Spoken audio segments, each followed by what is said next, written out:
እውነት ብቻ ነው የሚያሸንፈው። እስላሞች ላይ የሆነ አይነት ዘመቻ እንዲከፈት እነዚህ የቤተክርስቲያን አጥቂ አካላት አንደኛ ሙስሊሞች ናቸው። በተደጋጋሚ ክርስቲያኖችን የሚያርደው አብያተ ክርስቲያናትን የሚያቃጥለው ይሄ አካል። ሁለተኛው አዲስ በቀል የሆነው ጽንፈኛ ፕሮቴስታንት። ሶስተኛው የዋቄ ፈና እምነት አራማጆች ናቸው። ሞዓ ተዋህዶ በመላው ኢትዮጵያ የተዘረጋ ነው። ከኦጋዴን ከጎዴ ጀምሮ ማለት ነው።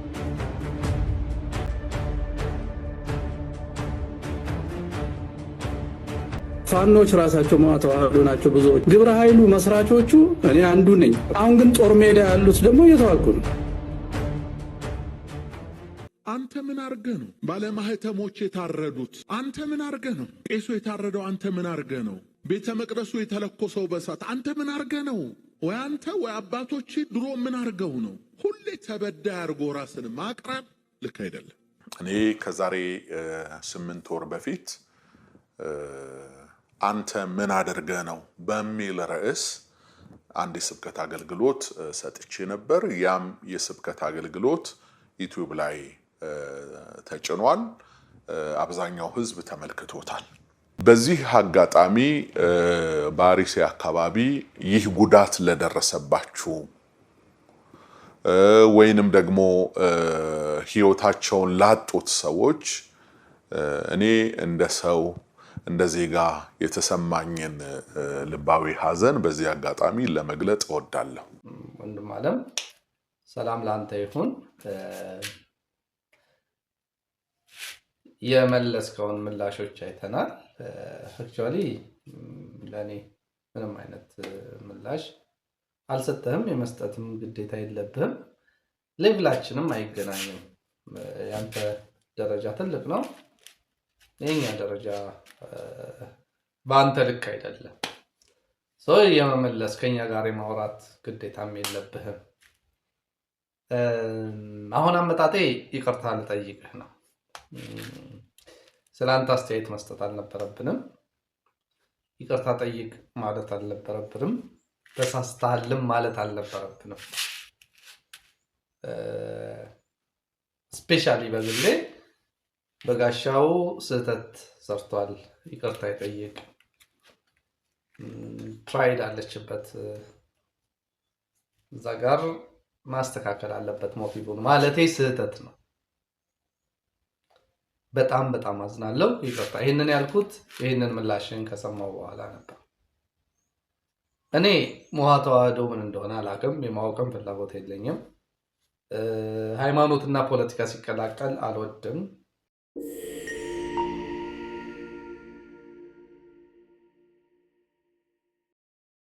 መቼም እግዚአብሔር መልካም ነው። ዛሬ ማለዳ ላይ ከእንቅልፌ ስነቃ እግዚአብሔር በአንድ ቃል ልቤን ሞልቶት ሰውነቴን ደግፎት ተነሳው። ያ ቃል በመጽሐፍ ቅዱስ ውስጥ የት ያለ ይመስላችኋል? መዝሙረኛው ዳዊት በመዝሙር 77 ቁጥር 65 ላይ የጻፈው ቃል ነው። ቃሉ እንደዚህ ይላል፣ እግዚአብሔርም ከእንቅልፍ እንደሚነቃ ተነሳ፣ የወይን ስካርም እንደተወው እንደ ኃያል ሰው ጠላቶቹን በኋላቸው መታ ይላል። ክብር ለእግዚአብሔር ይሁን። መቼም ክርስቲያኖች ይህ ነገር ይገባችኋል። ስታዝኑ፣ በሆነ ነገር ልባችሁ ሲወርድ፣ ወጀብ ማዕበል ሲነሳ ወይንም ሌላ ነገር እግዚአብሔር እናንተ ለማሻገር ወደ እናንተ የሚልከው ቃሉን ነው። ቃል መጣ ማለት ነገር ተዘጋ ማለት ነው እና ደስ ብሎኝ ይህንን ቃል ይዤ ወደዚህ ለቀረጻ መጣሁ እላችኋለሁ። ሰላም ሳልላችሁ በመላው ዓለም በምድር ዙሪያ የምትኖሩ የተወደዳችሁ ወገኖቼ ከእግዚአብሔር ከአባታችን ከጌታም ከኢየሱስ ክርስቶስ ጸጋና ሰላም ይብዛላችሁ። ወንድማችሁ በጋሻው ነኝ። ዛሬ ወደ እናንተ ብቅ ያልኩት በወቅታዊ ጉዳዮች ዙሪያ የኔን ሐሳብና የኔን እውነት በጥቂቱ ከባህር በጭልፋ ያህል ወደ እናንተ ለማቅረብ ነው። ጊዜያችሁን መውሰድ አልፈልግም። ግን ጥቂት ነገሮችን እነግራችኋለሁ። ሰሞኑን ከኔ አገልግሎት ጋር በተያያዘ ከኔ ስም ጋር በተያያዘ ሶሻል ሚዲያው አየሩ ምድሩ ሁሉ እንዴት ተሞልቶ እንደነበረ ሁላችሁ የምታውቁት እውነት ነው። ይህንን ጉዳይ አስመልክቶ ደግሞ የራሴን ሐሳብ የራሴን እውነት መናገር እንዳለብኝ ስለተሰማኝ ነው ዛሬ ወደ እናንተ ብቅ ያልኩት። አባቶቻችን ሲተርቱ ውሃ ሲጠራ ተሻገር፣ ዳኛ ፊት ቆመ ተናገር ይላሉ። ግሩም የሆነ አባባል ነው። እኔም ገዝቼዋለሁ። ስለዚህ ቢያንስ አሁን ስሜት በርዶ አንዳንዱ ሰው ተረጋግቶ ስላለ አትሊስት የምለውን ታደምጣላችሁ ብዬ ተስፋ አደርጋለሁ። መስማት የፈለገ አሁን የሚሰማበት ሰዓት ነው። መስማት የማይፈልግ ሰው ደግሞ በየትኛውም ሁኔታ በየትኛውም ሰዓት ደግሞ እንደማይሰማ የታወቀ ነው። በነገራችን ላይ እናንተ ራሳችሁን መግለጥም ማብራራትም ያለባችሁ ለወዳጆቻችሁና ሚዛናዊ የሆነ አእምሮ ኖሯቸው ነገሮችን ለሚረዱ ወገኖች ብቻ ነው። ተቃዋሚዎቻችሁን ጠላቶቻችሁን ለማሳመን የቱንም ያህል ዋጋ ብትከፍሉ አትልፉ። እነሱ ሊረዷችሁ አይችሉም። ምክንያቱም ሲጀመር ራሱ ሳያውቁትና ሳይገባቸው ቀርቶ ሳይሆን ጥቃት ወደ እናንተ ህይወት ዙሪያ የሚሰነዝሩት በዓላማ ስለሆነ ተቃዋሚዎቻችሁን የሚጠሏችሁን ለማሳመን ምንም አይነት ጥረት እንዳታደርጉ ከመግቢያዬ ለመክራችሁ እወዳለሁ። መልካም። ዛሬ ላወራችሁ ያሰብኩት በሶስት መሰረታዊ ጉዳዮች ነው። ልብ ብላችሁ ስሙኝ። አንደኛው ብዙዎቻችሁ ስለዚህ አሁን ቀጥዬ ስለማወራው ነገር ያን ያህል ሙሉ መረጃው ይኖራችኋል ብዬ አላምንም። በተወሰነ ደረጃ ደግሞ ልታውቁ የምትችሉም ሰዎች እንዳላችሁ ግን መገመቴን ሳረሳ ማለት ነው። አንደኛው የማወራችሁ ሞዓ ተዋህዶ ስለሚባለው አንጃ ወይንም ፖለቲካዊ ቡድን ነው። ሁለተኛው የማወራላችሁ ጉዳይ ደግሞ እኔን አስመልክቶ ሰሞኑን አየሩን ስለሞላው ድራማ ነው። ሶስተኛው ደግሞ ዛሬ ይዤ የቀረብኩት ሐሳብ በምድራችን ላይ ስለተፈጸሙ ሃይማኖታዊ ግፎች ወይንም ጥቃቶችን አስመልክቶ የምጠይቃቸው ቤተ እምነቶች አሉ። ጥያቄ ያለኝ እንደ ትውልድ እና እነዚህን ሶስት ሐሳቦች ነው ዛሬ ከእናንተ ጋር ቆይታ የማደርግባቸው። አንደኛው የማወራችሁ ሞዓ ተዋህዶ ስለሚባለው አንጃ ወይንም ፖለቲካዊ ቡድን ነው። ይህ ቡድን በኢትዮጵያ ኦርቶዶክስ ተዋህዶ ቤተክርስቲያን ማህበረ ቅዱሳን ውስጥ ቀደም ሲል የነበረና በኋላ ግን አፈንግጦ በመውጣት የራሱን ፖለቲካዊ እንቅስቃሴ በኃይል በአፈሙዝ እመልሰዋለሁ ብሎ በገሃድ ተደብቆ አይደለም ተገልጦ ፖለቲካዊ እንቅስቃሴ የሚያደርግ መርዛማ ቡድን ነው። ሞዓ ተዋህዶ።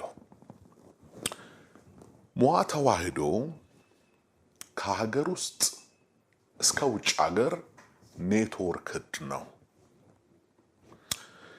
መደበቂያው የኢትዮጵያ ኦርቶዶክስ ተዋህዶ ቤተክርስቲያን ናት።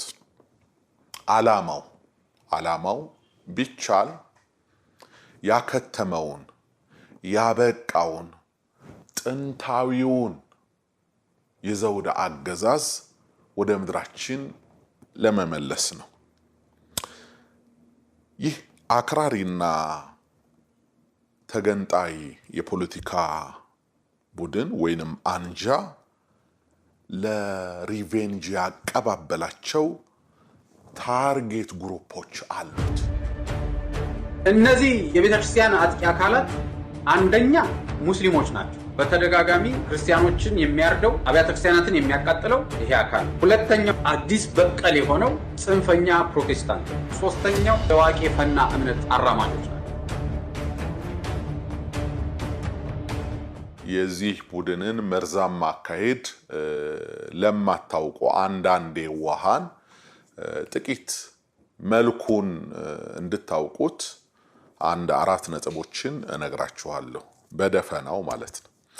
አንደኛው ቡድኑ ከሀገር ውስጥ አንስቶ እስከ ውጭ ሀገር ሰንሰለት ፈጥሯል። ሞዓ ተዋህዶ በመላው ኢትዮጵያ የተዘረጋ ነው። ከኦጋዴን ከጎዴ ጀምሮ ማለት ነው። ሁለተኛው ቡድኑ የተደበቀው ወይንም ያለው የሃይማኖት ካባ ውስጥ ነው።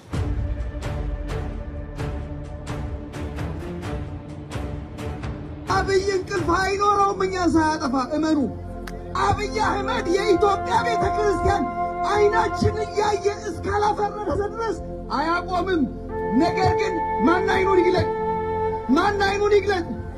ብፁዓን አባቶች አይናችሁን ግለጡ። እነ አቡነ አብርሃም አይናችሁን ግለጡ። አታድክሙን። ከአብይ ጋር ድርድር አትበሉ። ይሄ ነው የሚያደክመው። አባቶች ሰይፍን አንፍራው። በደም ብዛት በስኳር በምንም ይሞታል። የኛ መልፈስፈስ ነው ለአብይ አህመድ ጉልበት የሆነው። ሶስተኛው ቡድኑ ብዙ ጊዜ አሰምቶ ከጮኸ ድምጹን ካሰማ በሌሎች ብሔር ብሔረሰቦች ጉዳይ ሳይሆን በአንድ ብሔር ጉዳይ ነው ድምጹን የሚያሰማው ማለት ነው። እሱንም ያንን ብሔር ወዶት ደግፎት ሳይሆን ማጆሪቲ ነው ብሎ ስለሚያምን ከዚህ ብሔር በስተጀርባ ደግሞ እኔ የምፈልጋቸው ነገሮች አሉ ብሎ ስለሚያምን ከዚህ ብሔር ጋር በተገናኘ ነው የሚንቀሳቀሰው ማለት ነው። አንዳንድ ነገሮችን እስኪ ላስታውሳችሁ ወደ ኋላ እዚህ ነጥብ ላይ ይህንን ነጥብ ሳንለቅ አንዳንድ ነገሮችን ላስታውሳችሁ። ከዚህ በፊት የዛሬ 2 ዓመት ገደማ በኢትዮጵያ ኦርቶዶክስ ተዋህዶ ቤተክርስቲያን ውስጥ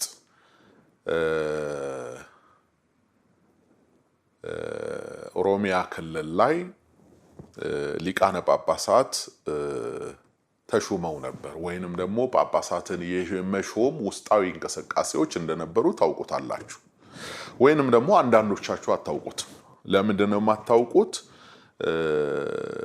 ዝም ብሎ የሚነዳም ሰው ስላለ ማለት ዝም ብሎ የሚነዳ ለምሳሌ አሁን ሀገር ምድሩ ሁሉ የቤተ ክርስቲያኑ ጉልላት እስከ ታች እስከ ገረገራው ድረስ ጥቁር የለበሰበትን ጊዜ ታስታውሰዋለህ ቢባል አንዳንድ ሰው እሱንም አስታውሰዋለሁ ይላል። ታዲያ ምክንያቱ ምን ነበረ? ከተማውን ሁሉ ጥቁር ያለበሰው እየተነሳ ከታች እስከ ላይ አርቲስቶች ሁሉ ሳይቀሩ በገባቸውም ባልገባቸውም መንገድ አሁን በዚህ ግርግር ላይ ብዙ አላየኋቸውም፣ ግን ያኔ ሁሉ ሰው እየተነሳ አንድ ሲኖዶስ አንድ ቤተክርስቲያን በሚልበት ወቅት ማለት ነው ጥንስሱ የት ነው የተጠነሰሰው? ያ ግርግር ይሄንን መልክ እንዲይዝ አድርጎ ከኋላ ኬሚስትሪውን ያቀነባበረው ማን ነው? ይሄን ጠይቃችሁ ታውቃላችሁ ወይ? እሺ ሲኖዶሱ አይከፈል ነው፣ ይሄ አቋም ነው፣ መብታችሁ ነው። ነገር ግን እኮ ለሲኖዶሱ መከፈል ምክንያት የሆኑት ወይንም ደግሞ ሊቃነ ጳጳሳትን እንሾማለን ያሉት እነዚህ የኦሮሚያ ካህናት ብቻ እኮ አልነበሩም። ታዲያ ቆይቶ ትግራይ ላይ በግልጽ ይሄ ነገር ሲፈጠር ለምንድን ነው ጥቁር ያለበሳችሁት? ለምንድን ነው አዋራው ያልተነሳው? አያችሁ እውነት የሚባል ነገር ፍትህ የሚባል ነገር የለም የምላችሁ ለዚህ ነው። በተለይ በጽንፈኛ ሃይማኖተኞች ዙሪያ ፍትህ የሚባል እውነት የሚባል ነገር የለም። አራተኛው ሞዓ ተዋህዶ ነፍጥ ታጥቀው በረሃ የገቡትን ታጋዮች በግልጽ በገንዘብ ይደግፋል። ፋኖች ራሳቸው ሞዓ ተዋህዶ ናቸው ብዙዎች። ግብረ ኃይሉ መስራቾቹ እኔ አንዱ ነኝ። አሁን ግን ጦር ሜዳ ያሉት ደግሞ እየተዋጉ ነው። የሃይማኖት ቡድን ከሆነ እነዚህ ሰዎች እውነትን ይዘናል፣ ወንጌልን ይዘናል ብለው የሚያምኑ አይነት ከሆነ እነዚህ ሰዎች በረሃ የገባውን ለምነው አባብለው አስታርቀው መመለስ ሲገባቸው እነሱ ግን በአደባባይ በጎዳና ላይ እና ትጥቁ ወይንም ጦርነቱ ትግሉ ፍትሃዊ ነው እያሉ በድምጻቸውም በገንዘባቸውም ባላቸው ነገር ሁሉ ይደግፋል ማለት ነው ሞዓ ተዋህዶ። ስለዚህ ይቆየኝ ተመልሼ የምለው ነገር ይኖረኛል። በአጭሩ ግን ሞዓ ተዋህዶ የሚባለው ማን ነው ብላችሁ የምትጠይቁ ሰዎች ካላችሁ በደፈናው ይሄንን ይመስላል። ከዚህ በኋላ ደግሞ ብዙ መረጃዎችን ልታገኙ ትችላላችሁ። አንተ ምን አርገህ ነው ባለማህተሞች የታረዱት? አንተ ምን አርገህ ነው ቄሱ የታረደው? አንተ ምን አርገህ ነው ቤተ መቅደሱ የተለኮሰው በሳት? አንተ ምን አርገህ ነው? ወይ አንተ ወይ አባቶች ድሮ ምን አርገው ነው? ሁሌ ተበዳይ አርጎ ራስን ማቅረብ ልክ አይደለም። እኔ ከዛሬ 8 ወር በፊት አንተ ምን አድርገህ ነው በሚል ርዕስ አንድ የስብከት አገልግሎት ሰጥቼ ነበር። ያም የስብከት አገልግሎት ዩቲዩብ ላይ ተጭኗል። አብዛኛው ህዝብ ተመልክቶታል። የስብከቱ ርዕስ እንደተናገርኩት አንተ ምን አድርገህ ነው መጠይቃዊ ርዕስ ነው። አንተ ምን አድርገህ ነው የሚል ነው። የስብከቱ ጭብጥ ሐሳብ እግዚአብሔር ግፈኞችን ይቀጣል፣ አመፀኞችን ይበቀላል። ሰው የዘራውን ያንኑ መልሶ ያጭዳል። ስለዚህ እንደ ሀገር፣ እንደ ተቋም፣ እንደ ግለሰብ ለተሰራው በደል በዚች ምድር ላይ ለፈሰሰው ደም፣ ላለፈው ህይወት፣ ለጠፋው ጥፋት ንስሐ እንግባ ነው። በቃ ሲጠቀለል ይሄ ነው መልእክቱ በአጭሩ ማለት ነው። ንስሐ እንግባ።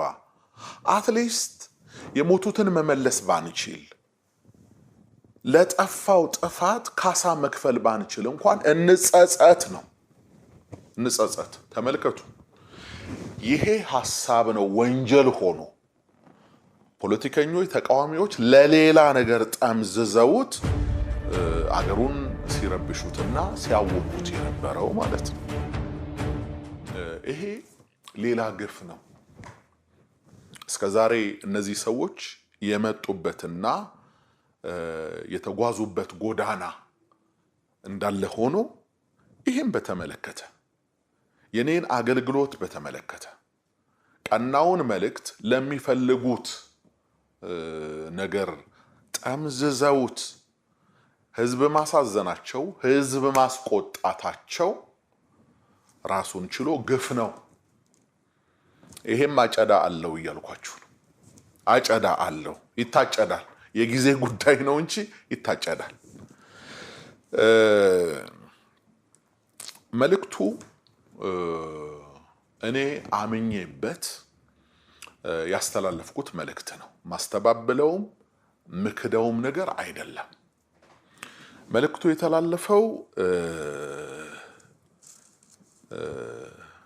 ወንጌል ለሚሰሙ በየጊዜው በስጋ ለተላለፉት ነገር እግዚአብሔርን ፊት ለሚፈልጉ በክርስቶስ ኢየሱስ ደም ለመታጠብ የሚናፍቁ የሚጸጸት ህሊና የሚደነግጥ ልብ ላላቸው ክርስቲያኖች የተላለፈ መልእክት ነው።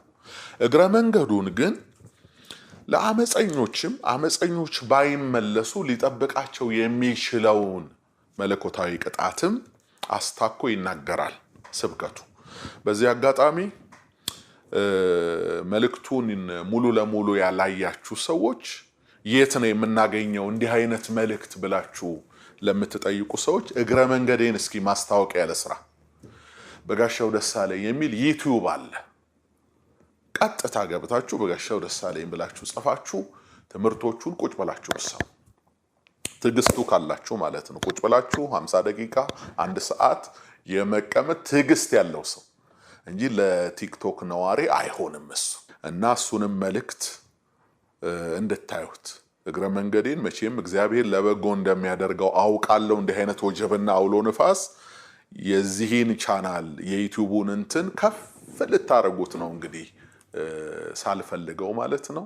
እግረ መንገዴን አመሰግናችኋለሁ። እግዚአብሔርን ለሚያምኑት እንደ ሐሳቡም ለተጠሩት ነገር ሁሉ ለበጎ እንዲደረግ እናውቃለን የሚለውን ቃል በደንብ ነው የማምነው እኔ። እሺ ወደ መልእክቱ ሳልፍ ምን አደርጋችሁ ነው የሚል ጥያቄ ተነስቷል ስብከቱ ላይ ማለት ነው። አሁን ጦርነቱን ወደ አስነሳ ዋናው ነጥብ እገባለሁ። እቺ ኮት ተደርጋ ህዝብ እንዲላቀስባት ወይ ህዝብ እንዲቆጣባት የተላለፈችው መልእክት በጋሻው አለ የተባለው መልእክት ስንተኛው ደቂቃ ላይ ነው ያለው? ልክ 54 እስከ 57 ደቂቃ ላይ ታገኙታላችሁ መልእክቱ ማለት ነው። እቺን ነው አውጥተው ከትኩስ ሬሳ ጋር አስቀምጠው የህዝቡን ወቅታዊ ሁኔታና የስሜት መነሳሳትን ተገና አደረጉና ለኮሷት ማለት ነው። ድራማው ሰሞኑን አርሲ አካባቢ የተገደሉትን ሰዎች ወይንም ሞተዋል ተብሎ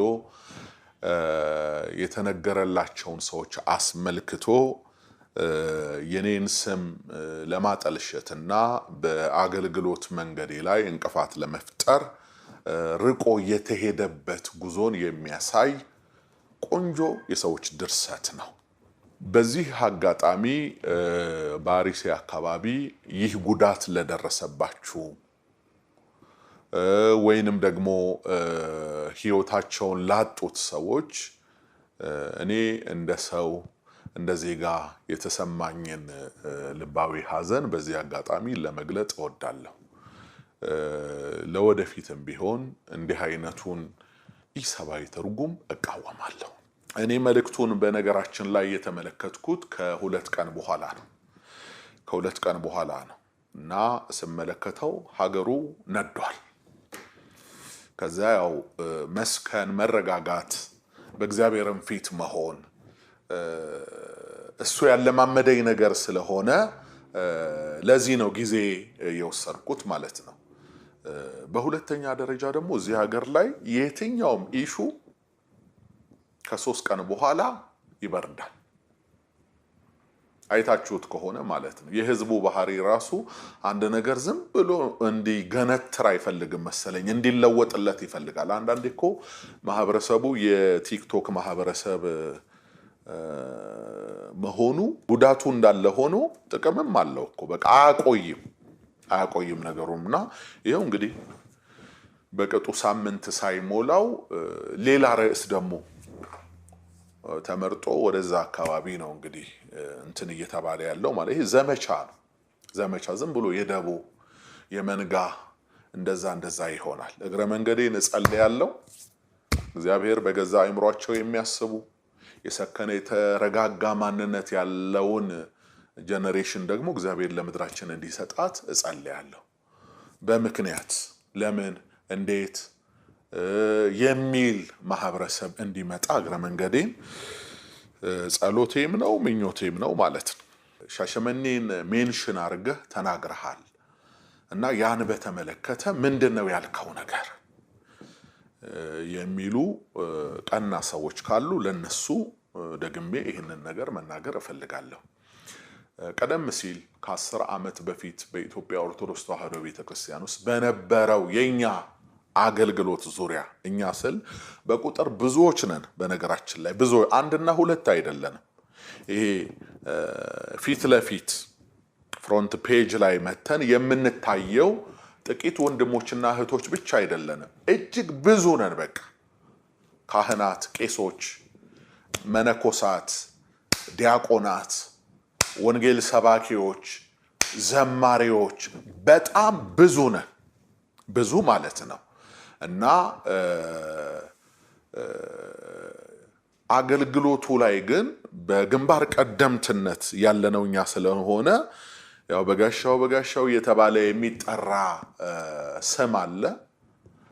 ከዛ ጋር በተያያዘ የጸረ ተሐድሶ ዘመቻ ተብሎ ተከፍቶ ቤተክርስቲያን በእኛ አገልግሎት ዙሪያ ምንም መወሰን ባትችል ቅዱስ ሲኖዶስ ማለት ምንም ባይወስን፣ ምክንያቱም እኛ ንጹህ የሆነ የቤተክርስቲያኗን አገልግሎት ነበረ በሰዓቱ ስንሰጥ የነበረው። እንደሚያሙንም አይደለም፣ ተቃዋሚዎች እኛን እንደሚከሱበትም ክስ አይደለም። በጊዜው የነበረው የህይወት ምልልሳችን ባይሆን እውነቱን ተናገር ካላችሁኝ በህይወት ምልልስም ቢሆን ሙሉ ለሙሉ መላእክት ነን ባንልም የተሻለውን የህይወት ስርዓት መርጠን የምንንቀሳቀስ ሰዎች ነበረን። ስለዚህ ወንጌል ብለን ማለት ነው። ስለዚህ ወንጌል ብለን እኔ የማልቀመው ዛሬ አይደለም፣ የማልጠጣው ዛሬ አይደለም፣ የማላጨሰው ዛሬ አይደለም፣ ጴንጤ ስለሆንኩ አይደለም።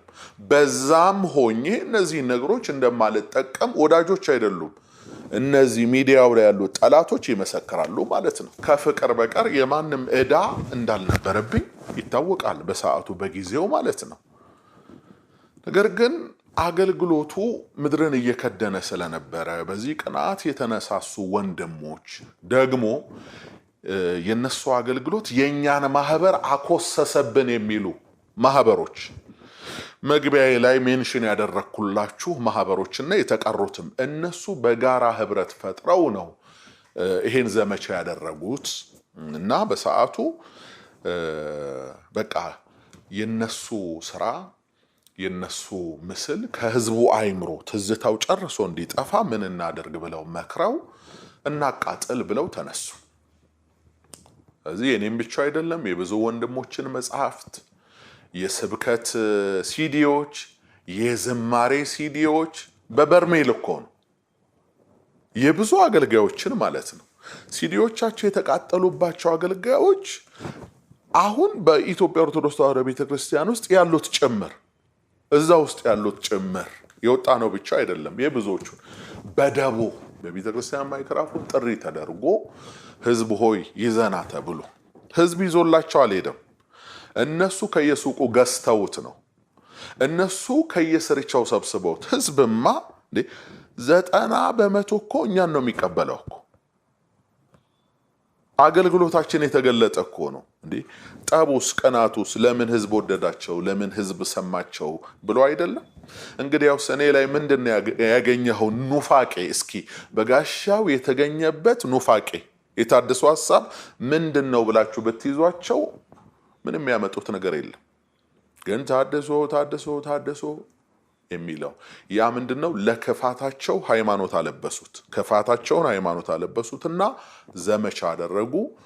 ሲዲው በዛ ተቃጠለ፣ እዛ ተጀመረ በየሀገሩ በየቦታው። እኛ የምንሄድበት ቤተክርስቲያን አይደለም የሚቃጠለው።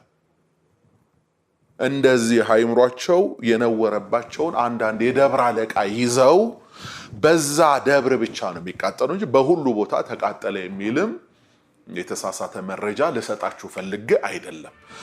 አንድ ቦታም ቢሆን ለምን ይቃጠላል ነው መልእክቱ። ለምን ይቃጠላል?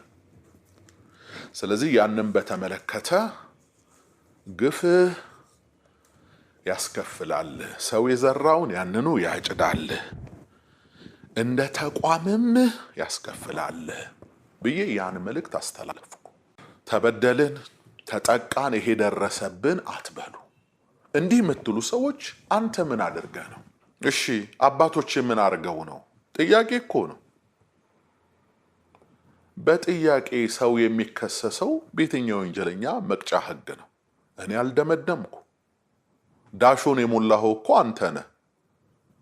አይ አባቶች ይሄን ስላደረጉ ነው ይሄ ደረሰባቸው ብለህ ትንተና የሰጠኸው በኔ አፍ የተናገርከው በኔ አይምሮ ያሰብከው አንተ ነህ። እንደ ቃል ይሁንልህ። እሱም ትንተና ከሆነ እንደ ቃል ይሁን። እኔ ያላልኩም ምን አርገህ ነው ያልኩት። አንተ ምን አርገህ ነው? ዘላለም ዓለማችንን እኛ እንደተበደልን አይታችሁ ከሆነ በሕግም ቢሆን መጀመሪያ የሚያለቅሱ ሰዎች መጀመሪያ ሄደው የሚሉት ሰዎች ሁሉም አይደሉም፣ አብዛኞቹ ግን በምርመራ ሲጣራ ወንጀለኞቹ እነሱ ይሆናሉ ማለት ነው። ገለው አልገደልንም ብለው ሪፖርት የሚያደርጉ ሰዎች፣ አውድመው አጥፍተው መረጃውን በሌላ ሰው ላይ አላከው ቀድሞ ፖሊስ ጣቢያ ሄደው የከሰሱ ሰዎች። ስለዚህ እኔ በሃይማኖት ብትኖሩ ራሳችሁ መርምሩ ስለሚል መጽሐፍ ቼክ አርጉ ነው ያልኩት። እኔ ምን አርገህ ነው እንጂ አሁን ከዚህ በኋላ እንደምናገረው አለኝ በመቀጠል ባይዘው ማለት ነው። ብዙዎቻችሁ ምትናፍቁትን ነገር እናገራለሁ። እንደዚህ እንደምናገረውም አብራርቼ ይሄን አርጋችኋል አላልኩም። እግዚአብሔር ምስክሬ ነው። ግን እንዳልበደለ ሰው ዘውትር ራስን ማስመሰል ትክክል ስላልሆነ እስኪ ምንድን ያደረግነው ነገር ራሳችንን እንጠይቅ። እኔ ራሴንም እነሱንም የቀረ የለም። ስብከቱን ስታዩ ሙስሊሞችን እንኳን ሳይቀር አላህን ፍሩ፣ እስኪ ምንድን ያደረጋችሁት? ጴንጤዎችንም ትምህርቱ ላይ ነው የምታገኙት። እሱም ጴንጤዎቹንም እስኪ ምን ያደረጋችሁት ነገር እንዳለ ጌታ እያላችሁ ቼክ አርጉ ብዬ እኔ ለሀገር ለሕዝብ ያስተላለፍኩት መልእክት ነበረ። ያ መልእክት ማለት ነው። እኔ ገረመኝ ምን መሰላችሁ? ይሄን መልስ ለማዘጋጀት ሳስብ ትንሽ ወደ ኋላ ሄጄ አንዳንድ ነገሮች ማየት አለብኝ። መቼም በደመ ነፍስ መጥቼ እንትን አልልም እና ያን ቼክ ሳደርግ የመጀመሪያው መልእክት ሰዎቹ በታረዱ ሌሊት ነው የተላለፈው። የኔን ድምጽና የኔን ምስል አርጎ የሰዎቹን ሬስ አርጎ የለቀ ማለት ሰው በብዙ ነገር ተወጥሯል። የህይወት ሰልፍ አለ፣ እያንዳንዱ ነገር አለ ማለት ነው። እንዴት ፈጥኖ ይሄ ነገር ተቀናበረ ማለት ይህንን ነገር ያደረገው አካል እዛው አካባቢ ነው ወይ ያለው? ሟቾቹ አካባቢ ነው ወይ? እንዴትስ በዛ ፍጥነት ሄዶ ከ8 ወር በፊት የነበረን አገልግሎት ቼክ አርጎ ራሱ ኤዲት ለማድረግ ራሱ ጊዜ እንደሚወስድ ታውቃላችሁ። አውጥቶት ከዛ አርጎት ይሆናል 8 ወር ወደ ኋላ ተመልሶ ወይስ ለክፉ ቀን ብሎ አውጥቶ አስቀምጧታል እሷን? ስለዚህ ይሄ ነገር ሲፈጠር ቶሎ አድርጓት ለቀቃት ማለት ነው። በአግባቡ ሰው ሁሉ የሰዎቹን መሞት ሳይሰማ ማለት ነው። ስለዚህ ይሄ በጊዜው የሚጣራ ነው። የምትቸኩሉ ሰዎች አትቸኩሉ። እኔ ለምትቸኩሉ ሰዎች የማስተላልፈው መልእክት ይሄ ነው። አትቸኩሉ። መጽሐፍ ቅዱስ ሲናገር የሚቸኩል ለመጉደል ይቸኩላል ነው የሚለው። እንዴ አሻለም የሆነ ነገር ለቀ ቀጥሎ ደግሞ አንተ ያልከው ነገር ሳይሆን ቀርቶ ነገሩ ሌላ ሲሆን እሱን አጥፍተ ደግሞ ሌላ ቪዲዮ እሱንም አጥፍተ ምን ያሰቃያል? አትቸኩል። መጀመር ይደርሳል እኮ ተረጋጋ፣ ይደርሳል። እና በችኮላ ነው የሰው ህይወት ያልፋል፣ ሀገር ይወድማል፣ ንጹሃን ይገደላሉ። እና ችኮላ በዓለም ላይ ብዙ ነገሮች ስለፈጠረ የኔ ምክር ባንቸኩል ነው። እግዚአብሔር አግዞኝ እዚህ ከደረስኩ ዘንዳ ምናልባት እንደኔ አይነት ሰልፍ ለሚቀሰቀስባችሁ ሰዎች ጉልበት እንዲሆናችሁ ነው ይሄን ማወራው። እኔ ሰልፍ ሰው ነኝ። እግዚአብሔር ያሳደገኝ ከልጅነቴ ዘመን ጀምሮ በሰልፍ ነው። ሰልፉ ደግሞ በዚህ የተነሳ ነው። ከዚህ መጽሐፍ ጋር በተገናኘ ነው እንጂ እኔ በምን ታገኘኛለህ? ነጋዴ አይደለሁም፣ ዘፋኝ አይደለሁም፣ ወይ ደግሞ በሌላ ሙያ ውስጥ ከሌሎች ሰዎች ጋር መገናኝ ሰው አይደለሁም። እኔ ይሄንን ነው ማገለግለው ማለት ነው። ይሄን አስመልክቶ ግን በብዙ ሰልፍ ውስጥ መጥቻለሁ። አስቀድሜ ሜንሽን ያደረኩላችሁ ሰዎች መግቢያዬ ላይ እንደ ማህበር እንደ ቡድን የተደራጁ አንዳንድ ደግሞ ጥቂት ግለሰቦች ከክፋት በቀር ልባቸው ሌላ ነገር ማይነግራቸው ሰዎች ሃይማኖትን ተገን አድርገው ለቤተ ክርስቲያን የተቆረቆሩና የቀኑ መስሏቸው ብዙ ዘመቻ ከፍተውብኝ ያውቃሉ። ብዙ ማለት ነው። እስኪ ኢትዮጵያ ውስጥ የትኛው ሰው ትዝ ይላችኋል እሱን ለማጥቃት 5 እና 6 መጽሐፎች የተጻፉበት ባድራሻው? መጽሔት አላልኩኝም፣ መጽሐፍ፣ ትልልቅ ቮሊዩም ያላቸው መጽሐፎች በጋሻውን አጥፉልን፣ በጋሻውን አስቆሙልን ተብሎ ተከፍሏቸው ጸሐፊው ቁጭ ብለው መግቢያ ሀተታ መደምደሚያ ብለው መጽሐፍ ጽፈው ሽጠው ገንዘብ ይዘው ያውቃል። ማለት እንጀራ በልተውበት ያውቃል። ይሸጥላቸው አይሸጥላቸው አላውቅም። በሰዓቱ ግን ሽጠው ያውቃሉ ማለት ነው። ከ10 ከ15 ዓመት በፊት የሆነውን ነው መነግራችሁ ማለት ነው። አሁንም አለ አንዳንድ ሙከራዎች አሉ ማለት ነው።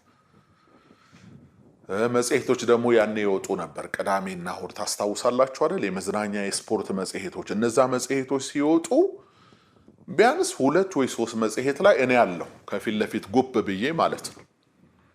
ባደረኩትም ባላደረኩትም ነገር አለው በቃ እዛ ላይ ማለት ነው። ካላጠፋናቸው ብለው እነዚህን እናጥፋቸው። ምክንያቱም እኛ ማህበር የለንም። እግዚአብሔር ያገናኘን ጓደኛሞች ነን። ማህበር ስለሌለን ይሄ ማህበር ብለው ስሙን ማጥፋት አይችሉም። ስለዚህ መሪው በጋሻው ነው። በጋሻው ሞተሩን ከመታ ነው ይፈራርሳል ብለው አሰበው ማለት ነው። በጋሻው በጋሻው በጋሻው ወይሻው ማለት የሚገርማችሁ እኔ ከኦሳማ ቢንላደን ቀጥሎ ይመስለኛል ከኦሳማ ቢንላደን ቀጥሎ ጸረ በጋሻው የሚል ብሎግ ተከፍቶብኝ ነበር። የምታስታውሱ ጸረ የዛሬ 15 ዓመት ቲክቶክ ሳይጀመር ምናምን ሳይጀመርኩ ጸረ በጋሻው የሚል ብሎግ ከፍተው ከጧት እስከ ማታ በጋሻው እንዲያርገው ብለው የሐሰት ክስ እዛ ላይ ያቀርባሉ ማለት ነው። እኔ ያለውት ሞያሌ ነኝ፣ ጎንደር በጠበጠ። እኔ ያለውት አርባ ምንጭ ነኝ፣ ድሬዳዋን በጠበጣት ብለው እና ክስ ነበረ ማለት ነው። እና በዛ ሁሉ አለፍኩ እና እግዚአብሔር ከሳሾችን ደግሞ እየቀጣ እየጠረጋቸው ህሊናቸው ተበጥብጦ ሰላም አጥተው እረፍት አጥተው እኔ ማልድላቸዋለሁ። እግዚአብሔር መረጋጋት እንዲሰጣቸው፣ እግዚአብሔር እኔ ያገኘሁትን ጌታ እንዲያገኙ፣ ምህረት እንዲሆንላቸው በእውነት ይቅር ብያቸዋል። አሁን ያነሳሁት እንደ ቂም እንደምናምን ሳይሆን ምናልባት ይሄንን ነገር አንዳንዶቻችሁ የማታውቁት ካለ እንድታውቁት ብቻ። አንዳንድ ደግሞ በአገልግሎት መስመር ላይ ሆናችሁ ብዙ ሰልፍ ያለባችሁ ሰዎች እኔማ ምን ሆንኩ፣ ኮሜንት ነው የተደረገብኝ፣ አንድ ቲክቶከር ብቻ ነው የሰደበኝ ብላችሁ ራሳችሁን እንድታጽናኑ ትምህርት እንዲሆናችሁ ነው እንጂ ያን ያህል እኔ ጸጋ ማገኝበትና ክብር መጎናጸፍበት ነው። ሌላውን ሁሉ ትቼ የማስገደሉን ምክር ትቼ ማለት ነው። በመርዝ እኔን የማሳበድ እኔን የማጥፋቱን እንትን ትቼ መንገድ ሁሉ ትቼ ጌታ ጳውሎስ እንዳለ በኤፌሶን ከአንበሳ ጋር ታገልኩ እንዳለ እና ጠበቀኝ ተረፍኩ እንዳለ ይሄ በፊታችሁ አሁን የምታውቁት ሰው እናንተ እንደ ትዕቢተኛ የምትቆጥሩት እናንተ እንደ ሌላ ነገር የምትቆጥሩት ሰው የጌታ ምህረት የበዛለትና የጌታ ጸጋ ያኖረው ሰው ነው። ይሄ ፊት ለፊት የምታዩት ማለት እና ይሄ በቀላሉ ተጠርጎ የሚወርቅ ሰው አይደለም። ትምክህቴ ማን ነው? እሱ ነው። ዳዊት ምንድን ነው ያለው? ሰራዊትም ቢሰፍርብኝ አልፈራም ነው ያለው። ኖ ልቤ በርሱ ይታመናልና አልፈራም። እንዳንፈራ ያደረገን የተከበብንበት የስጋና የደም ሐውልት ወይንም ያለን ሀብት ወይንም ደግሞ የምንተማመንበት ምድራዊ ነገር ሳይሆን ጌታ ነው። ልቤ በሱ ይታመናልና አልፈራም። እና አንዳንድ ሰዎች አሁን በዚህ ሁኔታ እሱ በምን ሁኔታ ውስጥ ነው ያለው? ግን ወጥቶ ይንቀሳቀሳል እንዴ? አንተ አየሩ ላይ ግርግር ፈጠርክና ሰው ወጥቶ አይገባም ማለት ነው? አንተ የኔን ውሎ አዳር አታውቅምና ሰው እንደዛ እንዳነበብከው ኮሜንት ይመስላል። ሲጀምር እኔ እዛ ውስጥ የለውም፣ አላይም፣ ያንተንም ነገር አላይም። እኔ በሰላም ነው ያለሁት። ጊዜ ካለኝ እጸልያለሁ፣ አነባለሁ፣ አገለግላለሁ። ብዙ ስራ አለኝ። እኔ መች ስራ ፈቶኜ ነው ወዳጄ እንዴ?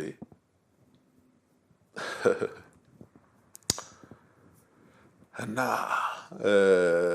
ሰው ተቆጥቶ የሆነ ነገር እንዲያደርግ ሲጀመር ለዛ የሚያበቃ ነገር ውስጥ አይደለም ያለ ነው ማለት ነው። እኔ ደግሞ ፈርቼ ቤት ውስጥ ተቀምጬ ተደብቄ ምናምን የምኖር ሰው እንዳልሆንኩ አንዳንድ ሰው ታውቃላችሁ። ይሄን ነገር የምትቀምሟት ታውቃላችሁ። እኔ በነፃነት ነው ይሄው በቆንጆ የአዲስ አበባ ኮሪደር ላይ ወክ አድርጌ አየሬን ተቀብዬ ያለምንም ጥበቃ ያለምንም ነገር ማለት ወንጀል አልሰራውማ። ንስሐ ግባ ነው ያልኩ። ንስሐ ግባ ወንጀል ነው እንዴ? የማይመቱት ልጅ ሲቆጡት ያለቅሳል። ሆነ እኮ ነገሩ። ለምን ተቆጣህን ነው እንዴ? ለምን ተገሰጽን? የሞቱት ምን ይበሉ? የተገፉት ምን ይበሉ? ሀገራቸውን ጥለው የተሰደዱት ምን ይበሉ? በአንዳንዶቻችሁ ምክንያት። ስለዚህ መልእክቱን አስተላልፍ ያለውና መልእክቱን አስታኮ አንዳንድ አስተያየቶች ይሰጣሉ። እኔም ማምነው ሰው የዘራውን ያጭዳል። እግዚአብሔር ይሄን ያረግም፣ ኢየሱስ ክርስቶስ ይሄን ያረግም ምናምን ብላችኋል። ሁለት አይነት ሰዎች አላችሁ። አንዳንዶቻችሁ መጽሐፍ ቅዱስን ማታውቁና እግዚአብሔር እንዴት እንደሚሰራ በፍጹም ማታውቁ ሰዎች ናችሁ። አለፈዋለሁ እናንተ። አንዳንዶች ግን መጽሐፍ ቅዱስ እናውቃለን፣ በሃይማኖት ዙሪያ የሆነ ስራ እንሰራለን የምትሉ አንዳንድ ሰዎች ግን ጌታማ ይሄን አያደርግም፣ በመስቀል ላይ የሚያደርጉትን አያውቁምና ይቅር በላቸው ብሎ ጸልየዋል ብላችሁ የምትናገሩ ሰዎች እውነታችሁን ነው? እውነታችሁን ነው? ጌታ ኢየሱስ ያን ብቻ ነው ጸልዮ የሄደው? ሰዎች አይቀጡም? እስኪ ማቴዎስ ወንጌል ምዕራፍ 23 ቁጥር 34 ላይ ያለውን ቃል ደግሞ እናንብብ እስኪ። የኔ ንግግር ብቻ እንዳይሆን ቃሉም ይናገራል። እነሆ ነቢያትንና ጥበበኞችን ጻፎችንም ወደ እናንተ ልካለሁ፣ ከነርሱም ትገድላላችሁ፣ ትሰቅሉማላችሁ፣ ከነርሱም በምኩራባችሁ ትገርፋላችሁ፣ ከከተማም ወደ ከተማ ታሳድዳላችሁ። ከጻድቁ ከአቤል ደም ጀምሮ በቤተ መቅደስና በመሰዊያው መካከል እስከ ገደላችሁት እስከ በራኪው ልጅ እስከ ዘካርያስ ደም ድረስ በምድር ላይ የፈሰሰው የጻድቅ ደም ሁሉ ይደርስባችሁ ዘንድ እውነት እውነት እላችኋለሁ ይህ ሁሉ በዚህ ትውልድ ላይ ይደርሳል አለ። ክርስቶስ ነው ይሄን ያለው። በጊዜው የነበሩ ሰዎችን ነው የተናገራቸው። ምን አላቸው? ከአቤል ደም ጀምሮ። አቤል በፍጥረት መጀመሪያ የነበረው የአዳም ልጅ ነው፣ ወንድሙ ቃየል የገደለው ማለት ነው እንዴ። በዚያ ዘመን እነዚህ ሰዎች የሉም። የአቤል ደም ለምንድን ነው የሚደርስባቸው? ጥያቄ ነው። ነቢያትን ልካለሁ ወደ እናንተ፣ መልእክተኞችን ልካ እናንተ ስራችሁ መግደል ነዋል። ማይመቻችሁን መግደል ነው፣ ስሙን ማጥፋት ነው፣ መውገር ነው። እስከ በራኪው ልጅ እስከ ዘካርያስ ደም ድረስ በመቅደስና በመሰዊያው መካከል ነው እኮ የገደሉት። እዛው ውስጥ መግደያ ያላቸው፣ እዛው ውስጥ መግረፊያ ያላቸው፣ እዛው ውስጥ ማስወገሪያ ያላቸው እና ይደርስባቸዋል አለ። ፌር ነው? እነሱ አሁን የሉ፣ አባቶቻቸው ናቸው ይሄን የሰሩት። ፌር ነው? መልስ ይጠይቃል ይሄ ነገር ማለት ነው። ይሄ ነገር ቀጥሏል። እስከ ክርስቶስ መስቀል ነው እንዳትል፣ ከመስቀል በኋላም ቀጥሏል። ሰዎች የዘሩትን እያጨዱ ነው። የቤተ ክርስቲያን ታሪክ ውስጥ በመጽሐፍ ቅዱስ ውስጥ እጅ በእጅ በስጋ የሚዘሩትን ከስጋ መበስበስ እያጨዱ አይተናልና፣ አይ እግዚአብሔር አይፈርድም የምትሉ ሰዎች ካላችሁ እኔ ይፈርዳል ነው ብለው መዝሙሩን እየዘመራችሁት አይደል እንዴ? እግዚአብሔር አለ በዙፋኑ ይፈርዳል አይፈርድም አትበሉ የሚለውን እኮ እየዘመራችሁ የማን መዝሙር ይሆን እሱ መዝሙር? ልቤን የሚነካኝ መዝሙር ነው የምትዘምሩት። እና ይፈርዳል፣ እግዚአብሔር ይፈርዳል ወዳጆቼ። አመፀኞች ይቀጣሉ። ደም ያፈሰሰ ደሙ ይፈሳል፣ ያቃጠለ ይቃጠላል። የእግዚአብሔርን ቃል አይ ወይ ደግሞ እንደ እግዚአብሔር ባሮች እንደ አገልጋዮች አልቆጠራችሁም። ይሄ የእናንተ አመለካከት ነው። እኔ ግን አምኜ እኮ ነው የወጣሁት። ራሴን አልጠራጠረውም። እግዚአብሔር ልኮኝ ነው የወጣሁት። የቃሉ አገልጋይ ነኝ፣ የመንግስቱ አገልጋይ ነኝ። ዘመኔን የተመንኩለት እውነት ነው።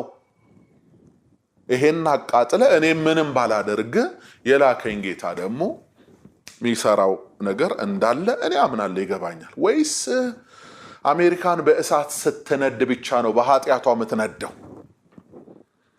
ሌሎቹ በጎርፍ ሲጥለቀለቁ ነው በአመጻቸው እየተባለ የሚፈረድባቸው? ነጮችን ብቻ ነው የሚቀጣው፣ እኛን አይቀጣም። እኛ ምንም አላደረግንም፣ እኛ ምንም አልሰራንም። ወዳጆቼ እንደዚህ አይነት ጆክ አይሰራም፣ አይሰራም፣ አይሰራም። በዚህ መቼም ቢሆን አልጸጸትም ወዳጆች፣ መቼም ቢሆን ማለት ነው። አመፀኞች ንስሐ ገቡ እና ይህን አስመልክቶ ነው ሻሸመኔ ያልኩት። ሻሸመኔ ያልኩ እንጂ አርሲ ነገሌ አላልኩም። ሻሸመኔና አርሲ ነገሌ የተለያዩ ሀገሮች ናቸው። ወይስ አርሲ የሻሸመኔ ዋና ከተማ ሆናለች? ከ8 ወር በፊት ያስተላለፍኩትን መልእክት አርሲ ላይ ጠብቀህ ያመጣኸው ማለት ነው። እኔ ሻሸመኔ ላይ የሆነ ነገር ተፈጥሮ ብታመጣው ምንም አይመስለኝም። አርሲ ላይ ወስደ ያስገባው ምን አስበን? ለጊዜው አልተሳካም። ለምንድን ነው ያልተሳካ? እውነት የላችሁ። እውነት ያልያዙ ሰዎች ደግሞ ቢያለቅሱ አስከሬን አስቀምጠው ጸጉራቸውን ቢነጩም ጥቁር ቢለብሱም አያሸንፉ። እውነት ነው የሚያሸንፈው። እውነት ብቻ ነው የሚያሸንፈው። እና ከከሰሳችሁ በእውነት ክሰሱ። ፍትህ ከጠየቃችሁ በእውነት ጠይቁ እንጂ የጎጃምን ጥያቄ ለመመለስ አርሲ ላይ መተ የሆነ ነገር መስራት የለብህ። ይሄ ትክክል አይደለም ማለት ነው። ይሄ ሲመለስ ደግሞ አንዳንዶቹ እሺ ሻሸመኔ ህዝብ ይሆን ይላሉ። መጀመሪያ ላይ ሻሸመኔ ብትል እመልስልህ ነበር። አሁን የአርሲው ትክክል እንዳልሆነ ለአርሲ እንዳልተናገሩ ሲገባ ነው እንዴ አሁን አርፍደህ የምትጠይቀኝ? የመጀመሪያዎቹ ሰዎች በደፈናው እግዚአብሔር ይሄን አያረግም የሚሉ ናቸው። እኔ ደግሞ እግዚአብሔር የፍትህ አምላክ ነው ብዬ ነው የማምነው። ሁለተኛው የነርሱ ሲዲ ተቃጠለና እግዚአብሔር ከተማ ያቃጥላል፣ እግዚአብሔር እንዲህ ያደርጋል ይላል። ቅድም መልሻለሁ። እግዚአብሔር ስለነርሱ ነገስታትን ይገስጻል ተብሎ ተጽፏል።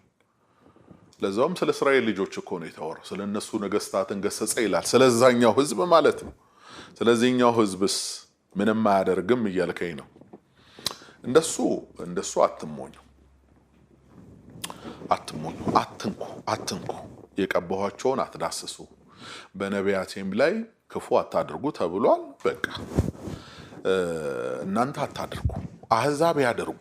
በእግዚአብሔር አገልጋዮች ላይ፣ በእግዚአብሔር ባሪያዎች፣ በመልእክተኞች ላይ ከዚህ እውነት ውጭ ያሉት ሰዎች ያደርጉ። እውነት አጥር ውስጥ ያሉት ሰዎች ግን ማድረግ የለባቸውም። ምክንያቱም ቅጣት አለው። እያወቁ ነው ይሄን ያደረጉት ማለት ማድረግ የለባቸውም። በእኔም ባይሆን በሌሎቹም ቢሆን እንደዛ ማድረግ የለባቸውም። የነሱ ሲዲ ተቃጠለን። አንዳንዶችማ ይሄ በቃ ተመቸን ብለው ይሄ ጊዜው ግርግር ለሌባ ይመቻል አይደለ? አንዳንዱ ስሙ የጠለሸበትም ይሄን ተናግሮ በጋሻው የመስዋዕት በጋ አድርጎ እኮ እሱ ሊገባ ነው፣ የሰው ልብ ውስጥ ሊገባ ማለት ነው። ወዳጄ ያንተ ከፍታ በሌላው ዝቅታ አይመጣም። ያንተ ክብር በሌላው ውርደት አይመጣም። ያንተ ተቀባይነት በሌሎች ተቀባይነት ማጣት አይመጣም። የራስ ክብር በራስ ብቻ ነው የሚመጣው። የራስ ከፍታ በራስ ከፍታ ብቻ ነው የሚመጣው እንጂ የሆነ ነገር ለማግኘት የሆነ ማገዶ አስገብታችሁ እናንተ ተፈናጥራችሁ ለመውጣት የምትፈልጉ ሰዎች ባይዘው ህዝቡም ነቅቶባችኋል፣ እግዚአብሔርም ያውቃችኋል። እና የኢየሱስ ሲዲ ተቃጠለ ተብሎ የኔ ብቻ አይደለም፣ በመሰረቱ የብዙዎች ብዙ ቄሶች፣ ብዙ መነኮሳት፣ በብዙ ሺህ የሚቆጠሩ ዲያቆናት ምናን አሁን እናንተ የምታውቁን ፍሮንት ፔጅ ላይ ያለነውን ጥቂት ሰዎች ብቻ ይመስላችኋል። እኛ ስለምንታወቅ ነው ፊት ለፊት እንጂ ስንት ካህናት፣ ስንት መነኮሳት፣ ስንት ዲያቆናት፣ ስንት ዘማሪዎች በሺዎች የሚቆጠር በዚህ 10 ዓመት ለቀው የወጡት ማለት ነው። ሁሉ ታድሶች ናቸው። ሁሉ ጸረ ማርያሞች ነበሩ። ያኔ ስከሷቸው ስታሳድሯቸው።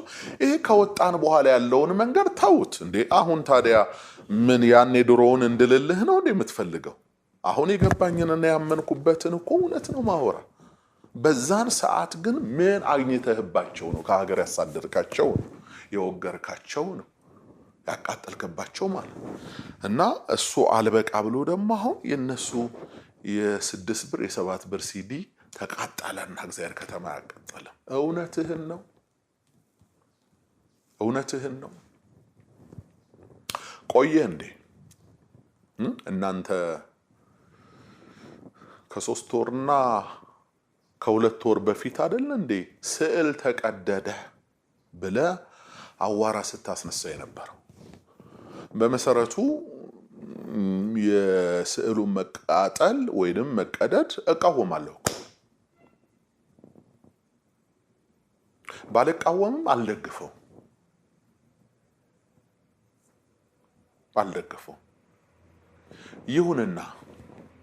ይሁንና ግን ቆየ ወይ ነው ተቀደደ ስዕላችን ተቀደደ ምናምን እያላችሁ ስታለቅሱ እየወጣችሁ ማለት ነው። ቆየ ብዙ ጊዜ ሆነው እና ያ ስዕል ስንት ነበር ዋጋው? የገበያ ዋጋው ያስለቀሰ የስዕሉ ዋጋ ነው ወይስ የስዕሉ ቫልዩ ነው?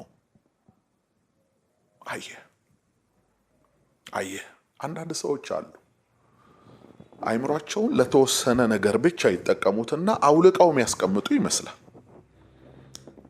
እናንተ ጋር ሲሆን የስዕሉ ዋጋ አይታሰብም። የ3 ብር ስዕል ተቀደደ አልተቀደደ ብለው ሰዎች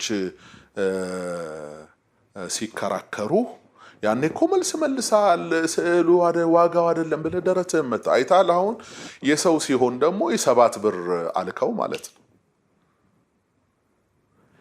ቋሚ የሆነ የማሰብ ስርዓት ውስጥ እንድትገቡ እጸልይላችኋለሁ። አንዳንዶቹ ሰኞ አሰበ ማክሰኞ እንዳደነዘዝ ቀጣይ የሆነ የማሰብ ይህ ነገር በሙስሊሙም ሲደርስ እንዲያምህ፣ ይህ ነገር በወንጌል አማኞችም ሲደርስ እንዲያምህ፣ አንተን እንዳመመ ሌላውንም ያመዋል እንጂ ራስን ጩኸት ከፍ አድርጎ መጮህ እየመረጡ ለራስ ሲሆን ደረት መምታት ለሌላው ሲሆን ምን አባቱ ማለት ይሄ ዝም ብሎ ከስንፍና ልቦች የመነጩ ሐሳቦች ናቸው። ያን ያህል ብዙ ትኩረት አልሰጣቸውም። ግን እኮ የሚገርም ሲዲዎቹ ላይ መጽሐፎቹም ላይ እኮ ስዕሎች ነበሩ። በዛን ጊዜ በቅዱሳት ስዕላት ስለምናምን በወቅቱ ሲዲ መቼም ያለ ስዕል አይወጣም። ታውቃላችሁ አይደል? በጊዜው አለ የቅዱሳን ስዕላት አሉ፣ የእምዬ ማርያም ስዕል አለ፣ ኢየሱስ ክርስቶስ አለ። አንዳንዶቹ ስዕሎች ደግሞ ከፋብሪካ ፕሪንት የሚደረግባቸው ሲዲ ላይ ስለሆነ አትልጣቸውም ራሱ እና ያን ያቃጠላችሁት ያን ስዕል ነው። ኦሬዲ እኮ አቃጥላችሁታል እናንተ ያኔ አቃጥላችሁታል። ስዕል ሁሉ አቃጥላችኋል ከቤታችሁ። ስለዚህ ዛሬ ስዕሉ ተቃጠለ ተቀደደ የምትለው ምንድን ነው? በቫር እያየኸው ነው ያለፈውን አደርጋችሁታል እናንተ ማለት ነው። ይሄን ማመን ነው። እንደ ጎረምሳ ማሰብ እንደ ጎረምሳ መናገር በጣም ቀላል ነው። ግን አንዳንድ የማትወስዳቸው ኃላፊነቶች አሉ። በቃ የተፈጸሙ ማትክዳቸው ነገሮች አሉ ማለት ነው። እና የኛ ሲሆን የሌሎቹ ሲሆን የሰባት ብር ነው፣ የኛ ሲሆን ደግሞ እንደዛ አይባልም ለማለት ፈልጌ ነው ስትሉ ስለነበረ ማለት ነው። ሌላው በዚህ አገልግሎት ዙሪያ ሲናፈስ የነበረው ሲስተጋባ የነበረው ነገር እርምጃ ውሰዱ ነው። እርምጃ ውሰዱ እና የመጀመሪያዎቹም ሰዎች ይህንን ነገር ሲያቀናብሩት በዓላማ ነው። ካልሆነ ከአርሲ ሰዎች ጋር በጋሻው ምን አለ? እስኪ የኔ ጥቅም ምንድን ነው? እነዚህ ሰዎች ቢሞቱ እነዚህ ሰዎች ቢጎን ምንድን ነው የምጠቀመው? እስኪ የምታገናዝቡ ሰዎች ዳኙን። ምን እጠቀማለሁ እኔ? ትኩስ በጊዜው እንደተፈጠረ እነሱ የሞቱ እያለ እኔ እንዳስተማርኩ አድርገው የቆየ ርዕስ አምጥተው እዚህ የገጠሙ ሰዎች የኔ ጥቅም ምንድን ነው? እኔ እንደዛ አይነት ሰው አይደለሁም በመሰረቱ። ለእንስሳ ነፍስ እንኳን የምራራ ሰው ነኝ። ምክንያቱም ጻድቅ ነኛ። ድምጼ ስለወፈረና ምናልባት እንዲህ ፊዚካሊ እያያችሁኝ ጨካኝ እንዳልመስላችሁ እንደዛ አይደለም። እኔ ግን ሰው አይሞት ነው የምለው። ሰው አይሞት ነው በአጠቃላይ። ክርስቲያን ሞተ፣ እስላም ሞተ፣ እንትን ሞተ ሳይሆን ሰው አይሞት፣ ነጭም ጥቁርም ሰው አይሞት ብዬ ነው ማለት። ለዛም ነው ግፈኞች ግፍ አትስሩ እግዚአብሔር ይበቀላችኋል ያልኩት ማለት ነው። ወይስ እኛ ግፍ አንሰራም? እኛ ጌቶች ነን? እኛን ለምን ይናገረናል ብለህ አዋራ ማስነሳት ተገቢ አይደለም። አንድ ሰው መልእክት አስተላልፉልኝ። በዚህ ሰዓት አሁን ምንድነው እሱ የሚሰማው? ምን እያለ ነው? እኔ ወጥቶ መሄድ ራሱ መንገድ ላይ ምናን አይመስለኝም። ምን እያልከ ነው ወዳጅ? እዚህ ሰላም ነው ያለው። ሚዲያ ላይ እናንተ እንደምታዩት እንዳይመስላችሁ። እኔ በአዲስ አበባ ቆንጆ ኮሪደሮች ላይ ጂንኪስ ውስጥ ከትቼ በጌታ ሰላም ወክ አደርጋለሁ። ሰላም ካገኘኝ ሁሉ ጋር ሰላም እባባላለሁ። አብዛኞቹ ወዳጆቼ እንደውም መንገድ ላይ ሲያገኙኝ አቅፈው የሚስሙኝ ኦርቶዶክስ ቤት ያሉት ወዳጆቼ ናቸው። እንዴ አንተ ያን ህዝብ እኮ ዋጋ እየከፈልን ነው ያገለገልነው። ባንተ የደቂቃ የቲክቶክ ወሬ እኮ ከልቡ አውጥቶ የሚጥለን እንዳይመስል የሚሰድበን እንትንም የማያቀን የኛን የወንጌል በረከት ያልቀመሰ ቁጭ ብሎ ያልተማረ እኛ ያላገለገል ነው። ይሄ ዝም ብሎ ወመኔው ነው እንጂ ያማ ጨዋ ነው። ቀናም ብሎ አያየን። የሚያሰቃየው እንደውም ናፍቆቱ እና ይሄን ህዝብ በምን ሰበብ ነው ባንተ ምክንያት የምንፈርጀው? ጨዋ ህዝብ እኮ የተባረከ ህዝብ እኮ ነው የኦርቶዶክስ ህዝብ ማለት ነው። እና ከሱ ጋር ለማቀላቀል እንደዛ አትሞክር። አይሳካም። በመሰረቱ አይሳካም። ከዚህ በፊት አልተሳካም፣ አሁንም አልተሳካም፣ ለሚቀጥለውም አይሳካላችሁም ማለት ነው። እና ነጠለ መልእክቱ ነጠለ ስማው። ተቋሙን ነው የምናገረው፣ ማህበራትን ነው የምናገረው፣ ግለሰቦችን ነው የምናገረው፣ ህዝቡን ነው የምናገረው። ነጠለ መስማት ያንተ ድርሻ ነው። እኔ ተናግሬያለሁ። ይህን ካስተላለፍኩ ዘንዳ እዚህ ላይ ሻሸመኔን አስመልክቶ የተናገረው ነገር ጊዜው ቢቆይም እንኳን ትክክል አይደለም የምትለው በጊዜው ስላልጠየከኝ ለረፈደ ነገር አሁን መልስ አልሰጥም። ከዛ በተረፈ እሱን መልእክት አስተላልፎ ምንም ማስተካከለው ነገር የለውም። እንደውም ደግሜ የምናገረው ንስሐ ግቡ ነው የምላችሁ። ተመለሱ ከአመፃ እያልኳችሁ ነው። እንዴ ሻሸመኔ ላይ የተቃጠለው ኦርቶዶክስ ብቻ ነው እንዴ? ነው እንደዛ ብቻ ነው የምታስቡት? በሁሉ ላይ አይደለ እንዴ ያ ነገር የደረሰው? ሁሉ አይደለ እንዴ ከሰረው? ሁሉ አይደለ ሀገሩን ለቆ ሄደው? ደግሞ ሻሸመኔ ስትጎዳ እስኪ ያገስኳችሁ የሻሸመኔ ሰዎች በመከራው ምክንያት ጫና ደርሶባችሁ አዲስ አበባ ድረስ መታችሁ ምችለውን ያደረኩላችሁ ሰዎች ይሄን ቪዲዮ የምታዩ እዛው ምስክሮች ናችሁ። እኮ ቪዲዮ ላይ ወጥቶ ዋይ ዋይ የሚለው 5 ሳንቲም ምንም አላደረገም። እኔ ነገሩ ቢፈጸምም ልብ ያዘነ ግን ተፈጽሟል። የሚያሳዝነው ነገር በበደሉት በአመፀኞቹ በሌሎቹ እንደ ከተማ የሆነ ነገር ሲደርስ ያሳዝናል።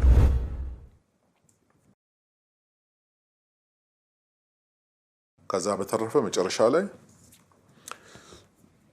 እኔ ለተናገርኩት እኔ ላስተላለፍኩት መልእክት ምንም ይቅርታ አልጠይቅም።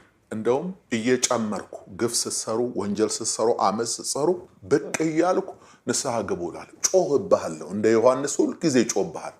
እጃችሁን ታጠቡ እላችኋለሁ ማለት ነው። ወደ ሶስተኛውና በጣም ወሳኝ ወደ ሆነው መልእክት ደግሞ ወስዳችኋለሁ። ሶስተኛው ሐሳብ ከዚህ በፊት በምድራችን ላይ ስለተፈጸመው ሃይማኖታዊ ግፎች፣ ኢሰብአዊ ጥቃቶች እሱም በተመለከተ ነው ጥቂት የማውራችሁ። ልብ በሉ፣ ሃይማኖታዊ ግፎች ነው ያልኩት እኔ። እውነት ነው ሰዎች በሚኖሩበት የእምነት ተቋማት ሁሉ በዓለም ላይም በእኛም ሀገር እንደ ሰው የተለያዩ ጥፋቶች ይፈጸማሉ። ይሄ ጠፍቶኝ አይደለም። አንዳንድ ጊዜ በግለሰቦች ይሆናል፣ አንዳንድ ጊዜ በተቋሞች ይሆናል። ታውቃላችሁ፣ ብዙ ጊዜ መልካም ነገር ሲሆን የተቋሙ ተደርጎ ይገለጣል። ክፉ ነገር ሲሆን ደግሞ ተቋሙን አይወክልም፣ ይሄ ግለሰቡ ሐሳብ ነው ሲባል ታውቃላችሁ። እቺ ያው ተቻችለን እንድንኖር የማድረጊያ አንድ ጥበብ ስለሆነች ምንም ማለት አይደለም።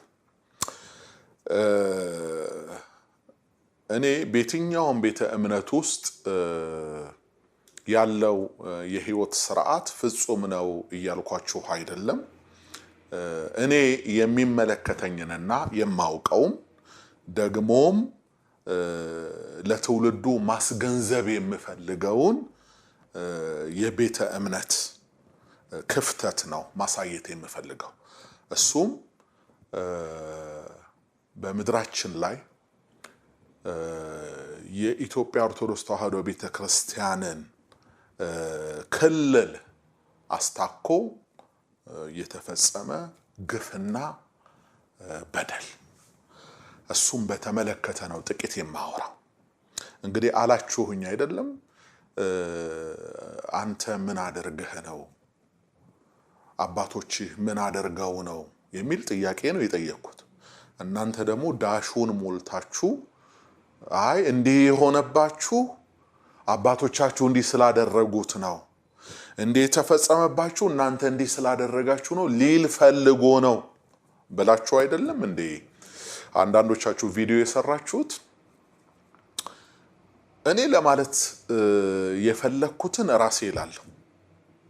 የኔን አይምሮ ተጠቅመ የኔን ምላስ ተጠቅመ አውራልኝ አላልኩ። ከዛ በተረፈ ዳሹን ከሞላኸው እንደ ቃል ይሁንልህ ነው የምለው፣ እንዳልከው ይሁንልህ። እሱም ስተት አይደለም፣ እንደዚህ ሊል ፈልጎ ነው የሚለውንም ሐሳብ በማንሳት ስተት ሊሆን አይችልም። ግን አንዳንድ ጊዜ ደግሞ ገልጦ መናገር ጥሩ ይሆናል። ለምን? ለመታረም። ለምን? አትሊስት ኦኬ የሰው ደም እጄ ላይ አለ፣ እኔ ጋም የሆነ ጥፋት አለ ብሎ ሰውን ባይፈራ ሰውን ባያፍር እግዚአብሔርን የሚፈራ ሰው ደግሞ አይጠፋ። ልክ ነው ብሎ ከአምላኩ ጋር ሊያወራረድ ይችላል አንዳንድ ችግር። ነገር ግን አሁን ያለው ደግሞ ትውልድ ይሄ ዝም ብሎ በመንጋ የሚመራው በጭፍን ሃይማኖታዊ ፍቅር የሚንቀሳቀሰው እሱ ስለማያውቅ አንዳንድ ነገሮችን አንዳንድ ነገር ማሳወቅ ያስፈልጋል። ልንገራችሁ፣ ታሪክ እንዲረሳ ማንም ሰው መፈለግ የለበትም። መጥፎም ታሪክ ታሪክ ነው፣ ጥሩም ታሪክ ታሪክ ነው። ሁለቱም መማሪያ ነው የሚሆኑት ማለት ነው። መጥፎም በመጥፎ የሚናገረው ነገር አለ፣ ጥሩም በጥሩ የሚናገረው ነገር አለ። ነገር ግን ደግሞ ለዛ ይመስለኛል የታሪክ ሰዎች መጥፎንም ጥሩንም ታሪክ ጽፈው ያስቀምጡታል። ለምን? የሆነ ትውልድ ሲመጣ ባለፈው ታሪክ እንዲማርበትና እንዲያውቅ የህይወት ስርዓቱን እንዲቃኝ ነው የሚደረገው። ያን ታሪክ ካደፋፈን ነው፣ ያን ታሪክ ካጠፋ ነው፣ ታሪክ የማያውቅ ያለፍንበትን መንገድ የማይረዳ አዲስ ትውልድ ይመጣና ሌላ ኪዮስ ይፈጥራል ምድራችን ላይ ማለት ነው። ያ እንዳይሆን ነው ታሪክ የሚነገረው እንጂ ቂምም አይደለም፣ በቀልም አይደለም፣ ጥላቻም አይደለም። በእውነት ግን አንዳንድ ሰዎች ዝምታን እንዴት ቆጥረውታል መሰላችሁ? ዝም ያለ ሰው እውነት እንደሌለው፣ ዝም ያለ ሰው ሐቅ እንደሌለው፣ ወይንም ዝምታ እንደ ፍርሃት። እንግዲህ ሰነፍ እንዲህ ነው የሚያስበው ማለት ነው። እንደሱ አይደለም። በአብዛኛው ዝም ያሉ ሰዎች ዝምታ የስብዕና ውሃ ልክ የባህሪ ከፍታ እንደሆነ የተረዱ ሰዎች፣ በማሰብ በማገናዘብ ረገድ ትንሽ ላቅ ያሉ ሰዎች፣ ወይንም ደግሞ ባወራ ሰው ምን ይለኛል ብለው ይሉንታ የሚባል የኢትዮጵያውያን ቆንጆ ባህል። በነገራችን ላይ ይሉንታ በዓለሙ ሲሆን በአግባቡ ሲሆን ቆንጆ ነው። ሰውን ማፈር እኮ ነው። ሰው ምን ይለኛል ማለት እኮ ነው። እና ይህንንም ነገር በማሰብ ክትት ያሉትን ሰዎች እየነካካችሁ የምታወጧቸው ሰዎች አላችሁ፣ የምትነካኳቸው ሰነፎች አላችሁ ማለት ነው። እና እናንተ መታረም አለባችሁ።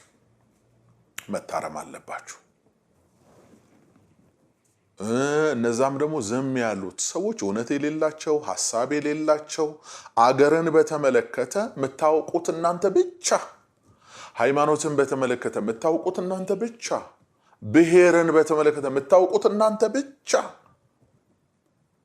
ብቻ እቺን ሀገር የምትመሯት እናንተ ብቻ፣ ይህን ህዝብ እንደፈለጋችሁ የምትነዱት እናንተ ብቻ፣ የዚች ሀገር ወርቃማ ቁልፍ የጨበጣችሁት የሚመስላችሁ ሰዎች አላችሁ። እናንተ ወደ ጉድጓዶቻችሁ ወደ ዋሻዎቻችሁ መግባት አለባችሁ ሰነፎች። ዝም ያላችሁ ሰዎች ደግሞ ለሀገር የሚጠቅም ጥበብ ያላችሁ፣ ዕውቀት ያላችሁ፣ ሐሳብ ያላችሁ ሰዎች ድምጻችሁን የምታሰሙበት ሰዓት አሁን ነው። ይሄማ ትክክል አይደለም፣ ይሄማ ልክ አይደለም የምትሉበት ሰዓት አሁን ነው እንጂ አንድ ወገን ብቻ እየጮኸ አንድ ወገን ብቻ የሆነ ነጥብ እያስመዘገበ እንደዚህማ አይቀጥልም። ስለዚህ በኢትዮጵያ ኦርቶዶክስ ተዋሕዶ ቤተክርስቲያን አካባቢ የተፈጠረ በደል አለ፣ ግፍ አለ፣ አመጽ አለ። ግፉ የተፈጸመው በኢትዮጵያውያን ላይ ነው። ግፉን የፈጸሙት ኢትዮጵያውያን ናቸው። ይሄም ሩቅ ሳንሄድ በ1980ዎቹ ከዛን ጊዜ ጀምሮ እስካሁን መጠኑ ጨምሮ ቀንሶ ሊሆን ይችላል እንጂ አላቆመም። ግፉ የሚጀምረው ከዛ በፊት ነው። እኔ ግን የማውቀው ዛሬ 25 ዓመት ገደማ ምንም እንኳን ልጆች ብንሆንም አንዳንዱን በአይኖቻችን አይተናል። አንዳንዶቹን ከእማኞች አጠገባችን ዛሬም ድረስ ካሉት ሰምተን ተረድተናል። አንዳንዱን አንብበናል። እና ይህን ግፍ ለሕዝብም ቤተክርስቲያኗን ለሚመሩት አበው ሊቃነ ጳጳሳትም መናገር እፈልጋለሁ። የቤተክርስቲያኗ ትልቁ ነገር ያለው እናንተ እጅ ላይ ነው ብዬ ስለማመን እኔ ማለት ነው ለዚህም ድርጊት መልስ ትሰጣላችሁ ብዬ የማምነውም የምጠብቀውም እናንተን ነው እንጂ እንዴ አንድ ቲክቶከር ተነስቶ እንዲያልሆንም እንዲ ሆኗል ቢለኝ እኔ ሲጀመር አላየውም አልሰማውም። በታሪክ ውስጥ የተፈጠረ የታሪክ ክፍተት ነው። ታላቋ የኢትዮጵያ ኦርቶዶክስ ተዋሕዶ ቤተክርስቲያን ስትታሰብ ይሄንን ክፍተት በምን ትዘጉታላችሁ? ምን ብላችሁ ነው የምትዘጉት? የታሪክ ክፍተት ነው የተፈጠረው ማለት ነው። የብዙ ሰዎች ህይወት ጠፍቷል። የብዙ ሰዎች አካል ጎድሏል። ብዙ ሰዎች ከማህበረሰብ ተለይተዋል። ሀገራቸውን ጥለው ተሰደዋል። የአእምሮ የአካል ጤና ጉድለት ተከስቶባቸዋል። መቼ? በ1980ዎቹ። ከዛ በፊት የተፈጠረ አለ። ያንኔ አልደረስኩበትም ሲባል ግን ሰምቻለሁ። ሃይማኖተ አበው የሚባል ነበረ። ቤተ ክህነት አካባቢ ሊቃነ ጳጳሳት ሁሉ አባል የሆኑበት የቤተ ክርስቲያን ጉባኤ ነው ሃይማኖተ አበው። ያን ማህበር ቀጥቅጠው ደብድበው ያልሆነ ስም ሰጥተው ንብረቱን ዘርፈው ያን ማህበር የበተኑታሉ። በተነውታል። አብዛኞቹ የቤተ ክርስቲያን ሊቃውንት ነበሩ በዛ ውስጥ የነበሩት። በቃ ሙሉ ቤተ ክህነት ልትሉት ትችላላችሁ። ሌላው ተሳታፊ ነው የሚሆነው። ግን እነሱን ካስወገደ በኋላ ይሄ አካል ቀደም መግቢያዬ ላይ ሞዓ ተዋሕዶ ብሎ በኋላ ራሱን በኃይል የገለጠው በክላሽ ዋጋለው ብሎ ራሱን የገለጠው አካል ነገር ግን በ1980ዎቹ መጀመሪያ ላይ ደርግ ወድቆ ኢህአዴግ ሀገሪቱን ሲቆጣጠር እነዚህ ሚሊሻዎች ነበሩ፣ ብላቴ ነበሩ። የማህበረ ቅዱሳን የመጀመሪያዎቹ መስራቾች ማለት ነው። ሚሊሻዎች ነበሩ። ስለዚህ ደርግ ወጥቷል። አሁን አዲስ ስርዓት ነው። ወዴት ይሄዱ? ገቡ፣ ቤተክርስቲያን ውስጥ ገቡ ማለት ነው። ገቡ። ያን ጊዜ ሀገር ወጣት አታለች በብሔራዊ ውትድርና። ቤተክርስቲያንም ደግሞ እነዚህን እጇን ዘርግታ ተቀበለቻቸው ማለት ነው። ገቡ፣ ሰንዴይ ስኩል ውስጥ ምናምን ገቡ ማለት። በኋላ ግን ራሳቸውን እያደራጁ የሆነ ማህበር ፈጠሩ ማለት ነው። ማህበረ ቅዱሳን የሚባለው ማህበር ማለት ነው። ከዛ ያ ማህበረ ቅዱሳን የሚባለው ማህበር እኔ ሁሉ ነገሩ መጥፎ ጎን አለው ብዬ አላስብም። አሁን ግን እኔ እዚህ የተቀመጥኩት መልካም ጎኑን ለማውራት አይደለም። መልካም ጎኑን ለማውራት ስላልሆነ እነዛን መልካም ጎኖች ላውራ አልችልም አሁን በዚህ ሰዓት ማለት ነው። ይሄ ማህበር የሚመራው አንድ ከፍተኛ የሆነ የጸረ ተሐድሶ ንቅናቄ በመላው ሀገሪቱ ላይ ተፈጥሮ ነበረ። የጸረ ተሐድሶ ንቅናቄ የሚል ማለት ልብ በሉ። እነዚህ ሰዎች ጥቃቱ የደረሰባቸው ኦርቶዶክሳውያን ናቸው። እነዚህ ሰዎች የቤተ ክርስቲያኗ ልጆች ናቸው። ደግሞ ተራ ሰዎችም አይደሉም። ማለት የሰው ተራ የለውም፣ ግን ምዕመናንም አይደሉም። በቤተ ክርስቲያኗ አገልግሎት ውስጥ ድርሻ የነበራቸው ካህናቶች፣ መነኮሳቶች፣ ዲያቆናቶች፣ የወንጌል ሰባኪዎች ናቸው አብዛኞቹ ማለት ነው። እና የተቀረው ደግሞ በእነሱ ዙሪያ የተሰበሰበ ብቻ ቤተ ክርስቲያኑን ተጠግቶ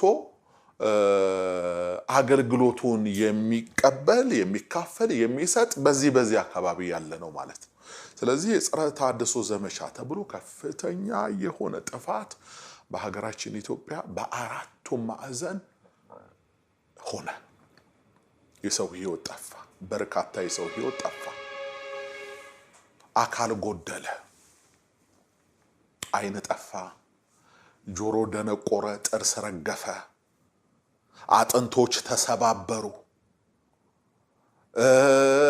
የሰው ራስ ላይ የማዕዘን ድንጋይ ተጥሎ ሰው ሞተ። የአእምሮ ታማሚ ሆነ፣ አበደ። የማስታወስ ችሎታቸውን ረሱ ብዙዎቹ። ይሄ የሆነው የት ነው? ቤተክርስቲያን አካባቢ፣ ቤተክርስቲያን ውስጥ ማለት ነው። ማን ነው ይሄን ያደረገው? በጥምረት ቅንጅት በወኔ ነው ሰንበት ተማሪው ያደረገው ወይ ህዝቡ ነው እንዳይባል ካህናቶች እማኝ ምስክሮች ያልሞቱ እኮ አሉ። በሙዝጋሪ ድንጋይ መጥቶ ቤተክርስቲያን ውስጥ እነዛ ሰዎች የሚሰበሰቡት ቤተክርስቲያን ውስጥ ነው። በጽዋ ማህበር ይሰበሰባሉ። በአንዱ የጽዋ እንትን ስም ይሰበሰባሉ። ልክ እነሱ በተሰበሰቡበት ሳይታሰብ አሉ ይባላል። ድንጋይ በሙዝጋሪ ይመጣል። ቄሶቹ ድንጋዩን ይባርካሉ። አሁን ድንጋይ ይባረካል። ድንጋዩን ባረከው። ያ ህዝብ ያን ድንጋይ ይዞ ወደ ተሰበሰቡበት አዳራሽ ይገባል። ህዝቡን ይጨፈጭፋል። ሴት አለ፣ ወንድ አለ፣ ህፃን አለ ማለት ነው። ሃይማኖት ገዳይ ነው። ርህራሄ የለውም። ጭፍጭፍ አድርጎ የሞቱ አሉ። የማስታወስ ችሎታቸውን ያጡ አሉ። ላያቸው ላይ ድንጋይ ዘንቦባቸው ተፈጥሯቸው የተዘናጋ አሉ። በስለት በጩቤ የተወጉ አሉ። በፌሮ ፓራላይዝድ የሆኑ አሉ። አንዳንዶቹ አልጋ ላይ ተኝተዋል።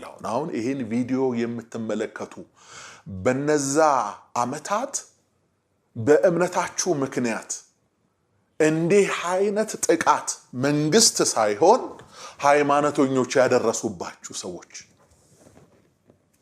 በመላው ዓለም ያላችሁ የእውነት ሕያው ምስክሮች መቼም ወጋሪዎቹ ራሱ አሁን በህይወት ያላችሁ ይሄ የምናገረው ነገር ውሸት ነው ብላችሁ መቼም እንደማትክዱ በአፋችሁ ብትክዱ ህሊናችሁ እንደሚመሰክርባችሁ ከወጋሪዎቹ አንዳንዶቹ ደግሞ ጌታ አግኝቷችሁ የወጣችሁ ሰዎች ምስክሮች ናቸው። ልክ ጳውሎስ እስጢፋኖስ ሲወገር የወጋሪዎችን ልብስ ይጠብቅ እንደነበረ ሁሉ ያን ነገር ይከታተል እንደነበረ እስጢፋኖስ በገርነቱ ኢየሱስ እንዳለ ተንበርክኮ ድንጋይ ዘንቦበት በድንጋይ ተጣምቆ ወደ ጌታው ሲሄድ አይቶ ይሄ መንገድማ እውነት ነው ብሎ በልቡ እንትን እንዳለ አሁንም በዚህ ውግረት ላይ ተሳተፋችሁ ሰዎች አብዛኞቹ አግኝቻችኋለሁ። አንዳንዶቻችሁም ወደ ክርስቶስ ኢየሱስ ወደ ጌታ መንግስት መጣችሁ እኔም እንዲህ ነበርኩ ብላችሁ ምስክርነት ሰጣችሁኛል። ተወጋሪዎቹ ሳይሆን ወጋሪዎቹ ተወጋሪዎቹን ነው ማለት ነው። በህይወት ያላችሁትን የሌሉት የሉም እንዴ? አስከሬን እኮ ተሸክመው እኮ ዘምረዋል። እናንተ የወንድማቸውን አስከሬን ተሸክመው ወጋሪዎቹ እሰይ ሲሉ ዘራፍ ሲሉ እነዚህ ደግሞ ከክርስቶስ ፍቅር የሚለየኝ ማን ነው? መከራ ችግር ስቃይ ነው እያሉ ቤተክርስቲያኗ ውስጥ ሰንበት ትምህርት ቤት ሰንዴ ስኩል ተማሪ ሆነው ያጠኗትን መዝሙር አስከሬን ይዘው ዘምረዋል። እነዚህ ያሉ በአዲስ አበባ አሉ። በመላው ሀገር ሐረር፣ ድሬዳዋ፣ ጅጅጋ፣ ናዝሬት፣ አዋሳ፣ ዲላ፣ ሞያሌ፣ ባሌ ጎባ፣ ባህር ዳር፣ ጎንደር በመላው ሀገር ያን ሰሞን ደግሞ ያን ዘመን ይገርማቸዋል። እኔ ይገርመኛል።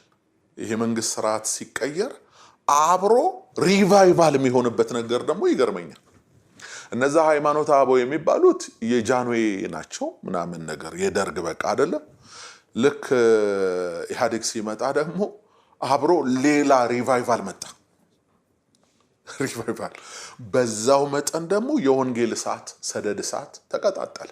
ልክ እስጢፋኖስ ሲወገር እኮ የተበተነው ያ ሁሉ ህዝብ ለወንጌል መስፋፋት ምክንያት እንደሆነ ሚሽነሪ እንደሆነ ምንም እንኳን እግዚአብሔር ባወቀ ለወንጌል መስፋፋት ክርስቶስ እንዲከበር ቢሆንም በሃይማኖት ቤት ግን የተፈጸመ የግፍ ታሪክ ነው። ይሄ ማንንም የማይረሳው ይሄን አልተደረገም ነው ወይ ነው?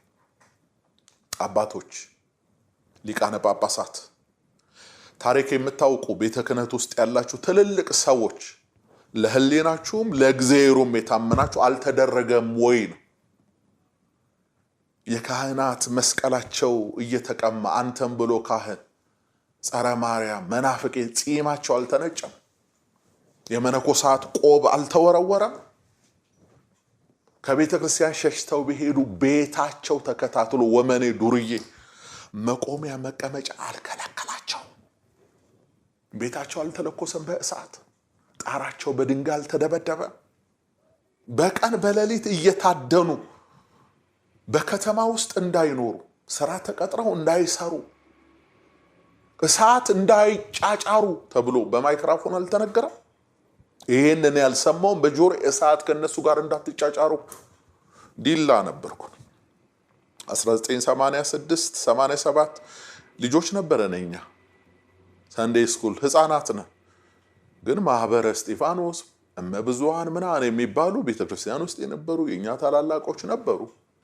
በዛ በባታያማ ኢየሱስ የሚመራ ደግሞ ግሩፕ አለ። የከተማ ግሩፕ በቃ የከተማ ጉልቤ አለ አይደል? ትልልቅ መስቀል እዚህ አድርጎ በጡንቻው እንጂ በእውቀት የማይመራ በለው ሲባል ሄዶ እነዛን ልጆች ቁጭ ብለው እኮ ቤተክርስቲያን ጽዋ እየጠጡ የማርያምን ጽዋ እየጠጡ ተቃጥቀጠው ደማቸው ፈሶ ረግፎ የጠፋው ጠፋ፣ ያመለጠው አመለጠ።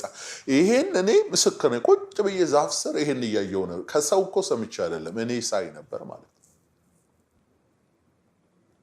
እንዲህ አይነት ግፍ በመላው ሀገሪቱ ተፈጽሟል። ከነ ጠባሳቸውም ቢሆን ከነ ህመማቸውም ከነ ጉድለታቸውም ቢሆን ጌታን አግኝተዋል። ይሄ ታሪክ አልፏል ወዳጆች። ነገር ግን ታሪክ ይመዘግበዋል አለ። ይቅርታ አልተጠየቀበትም። ይቅርታ እኮ ሰዎቹ ተመልሰው ይመጣሉ ማለት አይደለም። አንዳንድ ደግሞ ሰነፍ አለ። አሁን ተመልሰው ይግቡ ነው የሚባለው። መናፍቃን ምና ወዳጄ ጌታ ኢየሱስን የቀመሰ በትክክል የክርስቶስ ብርሃንን ያገኘ የወርቅ ዙፋን ብታስቀምጥለት አይመለሱም። እግዚአብሔር ምስክሬ ነው። ሞኝነ አንተን እንደዛ የምታስበው የመመለስ ቢመቸው ባይመቸው ቢረበው ባይረበው ኢየሱስ ነው እኮ የድሉ ሚስጥር ይዞ ያቆየው ኢየሱስ ነው። በቃ እንደዛ እንዳታስቡ። ነገር ግን ማዶ ለማዶም ቢኮን ለምድሪቱም ሰላም ለናንተም ራሱ ንስሐ ስለሚያስፈልጋችሁ በዚህ ዘመን እንዲህ አይነት ግፍ ተፈጽሟል። በርግጥ ኬዙ የሃይማኖት ነው። የሃይማኖት ኬዝ በመጽሐፍ የመጣ በመጽሐፍ ነው የሚመለሰው። በአፍ የመጣ በአፍ ነው የሚመለሰው።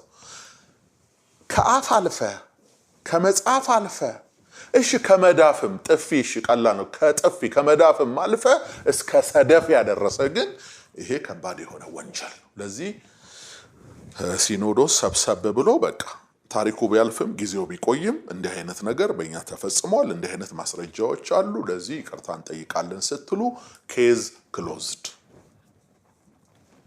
ይሄ ማለት በቅርብ ዘመናት የሆነው የተፈጠረው ነው መነግራችሁ ማለት ነው። ወደ ኋላ አልሄድኩም። ታሪክ የሰነደው ሀገር ያወቀው ፀሐይ የሞቀውን ማንም የማያስተባብለው እነዛን ትልልቅ ታሪኮች አላነሳው። አስፈላጊ መስሎ አልታየኝም። አሁን ትውልድ ይጠይቃችሁ፣ በዘመን እየተነሳ ትውልድ ይጠይቃችሁ። በዘራ ያዕቆብ አማካኝነት እነዛ የትግራይ መነኮሳት የጉንዳ ጉንዲ መነኮሳት ደቂቀ እስጢፋኖስ የሚባሉት ከንጉሱ ጋር በመጣላታቸውና የእምነት አቋማቸውን በመግለጣቸው ምን ብለው ለስዕልና ለንጉሱ አንሰግድም በማለታቸው የግል ጠቡን ንጉሱ ከማርያም ጋር አስጠጋግቶ ይሄ ህዝብ በማርያም እንደማይደራደር ስለሚያውቅ ተመልከቱ። ሃይማኖተኞች ስስ ጎናችሁ የቱ እንደሆነ ያውቃሉ። ፖለቲከኞች አሁንም ይህንን ቁማር የሚቆምሩትም ያውቁታል። ከማን ጋር ባጠጋጋው ያዋጣኛል ብለው ማለት ነው። ይሄ ዛሬ የተጀመረ አይደለም፣ በአባቶቻቸውም ዘመን የጀመሩት ነው። እዚህ እነዛን መነኮሳት በግፍ ዘራ ያዕቆብ ምንድን ነው ያደረጋቸው? ገርፎ ነው የለቀቃቸው? አስሮ ነው የለቀቃቸው? አይደለም። ምላሳቸው ይቆረጥ። በአደባባይ ህዝብ ተሰብስቦ ማርያምን ክደዋል ብለው አልካዶም እኮ ማርያምን፣ ግን ለማርያም ስዕል አንሰግድም ነው ያሉት። ምላሳቸው በጉልበት ዙፋን ላይ ነው ያለው፣ ሰራዊት አለው። ሀገሪቱ ሁሉ በሱ ቁጥጥር ስር ነው ያለችው። ማን ይቃወመዋል?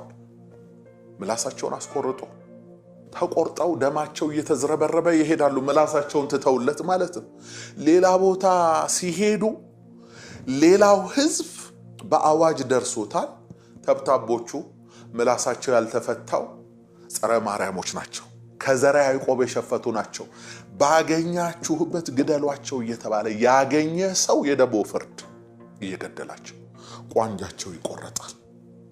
እንደ እባብ እንዲሳቡ መራመድ እንዳይችሉ ቋንጃቸው ይቆረጣል ማለት አፍንጫቸውን ይፎነናል። እነዛ ሰዎች አይደሉም? ነገርኳችሁ። ኢየሱስ ክርስቶስ ከአቤል ደም ጀምሮ እስከ በራኪው ልጅ እስከ ዘካርያስ ደም ድረስ በምድር ላይ ያፈሰሳችሁት የንጹህ ሰው ደም፣ የጻድቅ ሰው ደም ይደርስባቸዋል። የሚበቀለው ማን ነው? እግዚአብሔር ይበቀላቸዋል አላቸው። እና እነዚህ ሰዎች አይደሉም፣ ደማቸው ፈሷል። ኢትዮጵያውያን ናቸው፣ ወገኖቻችን ናቸው። አላመኑበትም፣ በዛ ነገር አላመኑም። በቃ ትለያቸዋል፣ አውግዘህ ትለያቸዋል እንጂ ይህን ሁሉ ምን አመጣው? ቆዳቸው ነው የተቀደደ። አንተ እኮ ስዕል ተቀደደ ብለህ ነው ሰው ለመግደል የተነሳው። የሰው ቆዳ ተቀዷል፣ ደም ፈሷል፣ ተታልትለዋል። ግፉን ተመልከቱት። ፕሮፌሰሩ የጻፉትን መጽሐፍ ተመልከቱት። ያን መጽሐፍ ሰብስበው ለማጥፋት ለማቃጠል፣ ይሄ ሌላ ነገር ሌላ ቁርሾ ያስነሳል ተብሎ ማለት ታሪክ ነው፣ ይቀመጥ። የበዳይም የተበዳይም ታሪክ ነው፣ ትውልዱ የወቀው። ከዛስ ለበቀል ይነሳ እያልኩ እኮ አይደለም። የበደለው አካል በይፋ ይቅርታ ይጠይቅ።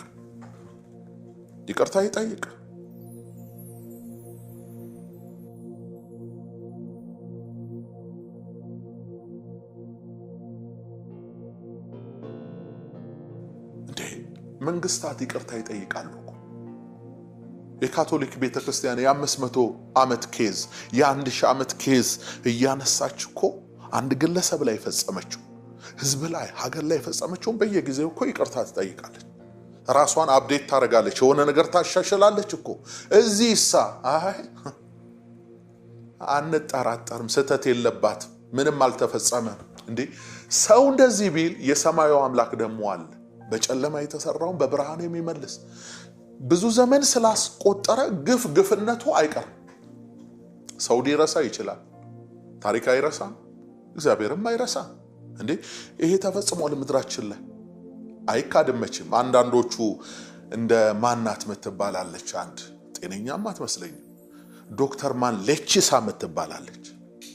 ተወጣና እሷ በይፋ እኮ ነው ሲያንሳቸው ነው እነዚህ ትግራይ መነኮሳት ሲያንሳቸው ደቂቀ እስጢፋኖስን ማለት ነው። ልክ ነው ያደረገው ዘርዓ ያዕቆብ። አያችሁ እናንተ ስታደርጉት በእናንተ ነገስታት ሲፈጸም ትክክል ነው፣ ሌላው ሲያደርገው ደግሞ ወንጀል ነው፣ ግፍ ነው። ስለዚህ ደም አለ እጃችሁ ላይ፣ የሰው ህይወት አልፏል።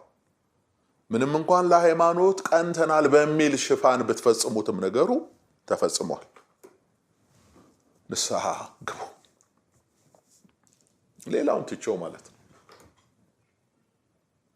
በሙስሊሞቹ ላይ የተፈጸመውን ትቼው፣ በቤተ እስራኤሎቹ ላይ የተፈጸመውን ትቼው፣ በሌላው ነገር ላይ ኢቭን በወንጌል አማኞች ላይ የተፈጸመውን እያነሳው እንዳይመስላችሁ። አላነሳው፣ እያነሳው አይደለም እሱ። አንዳንዶች አላችሁ አሁን ትዝ አለኝ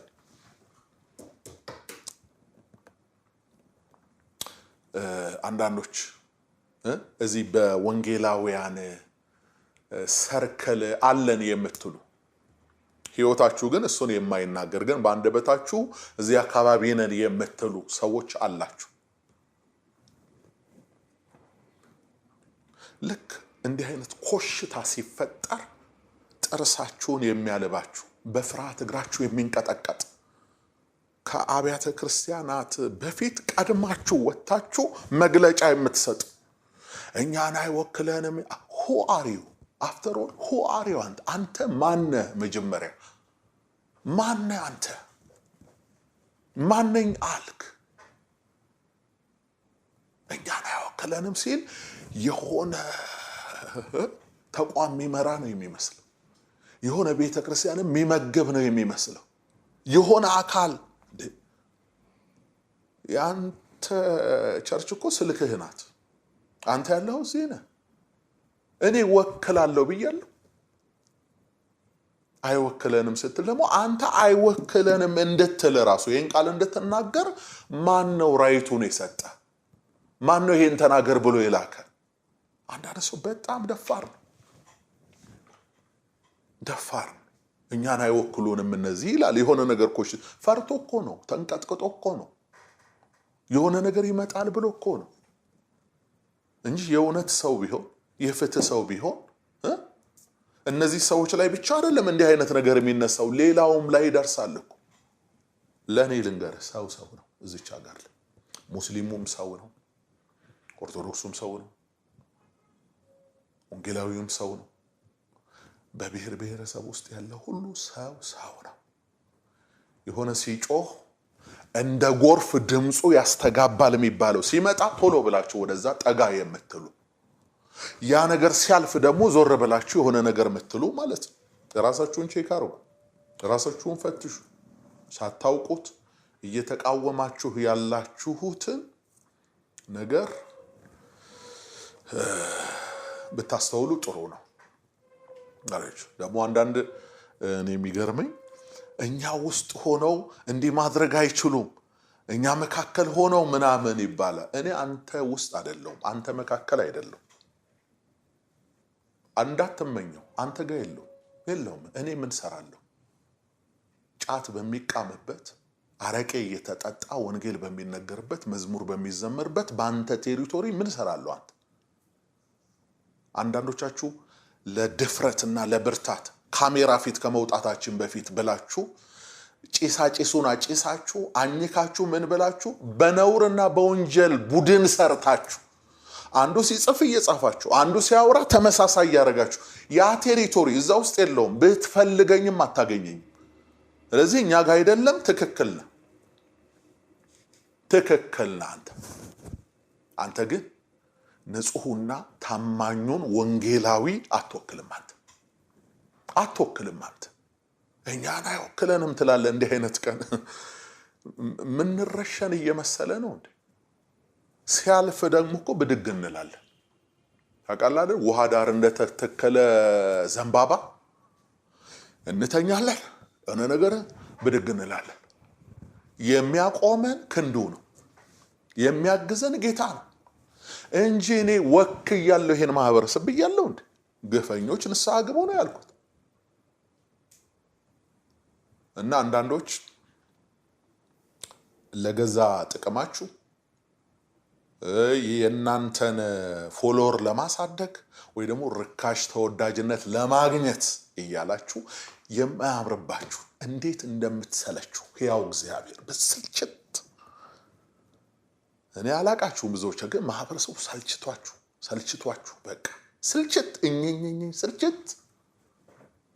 እናንተ ምን ንስሐ ግቡ በጉያችሁ በስር ያለው እንትን እያላችሁ አጋላጮች ነን ተቃዋሚ ነን የምትሉት ራስን ንስሐ ግባ። መጀመሪያ የመጨረሻው ሰዓታችሁ ነው እናንተ ባይዘወይ ንስሐ ግቡ። አንድ ሰው ምን ብሎ ነግሮኛል? መርካቶ ውስጥ ለረጅም ዓመት ሲሰርቅ የነበረ የታወቀ ሌባ ነበር አለ። ስሙን ረስቸው ነው።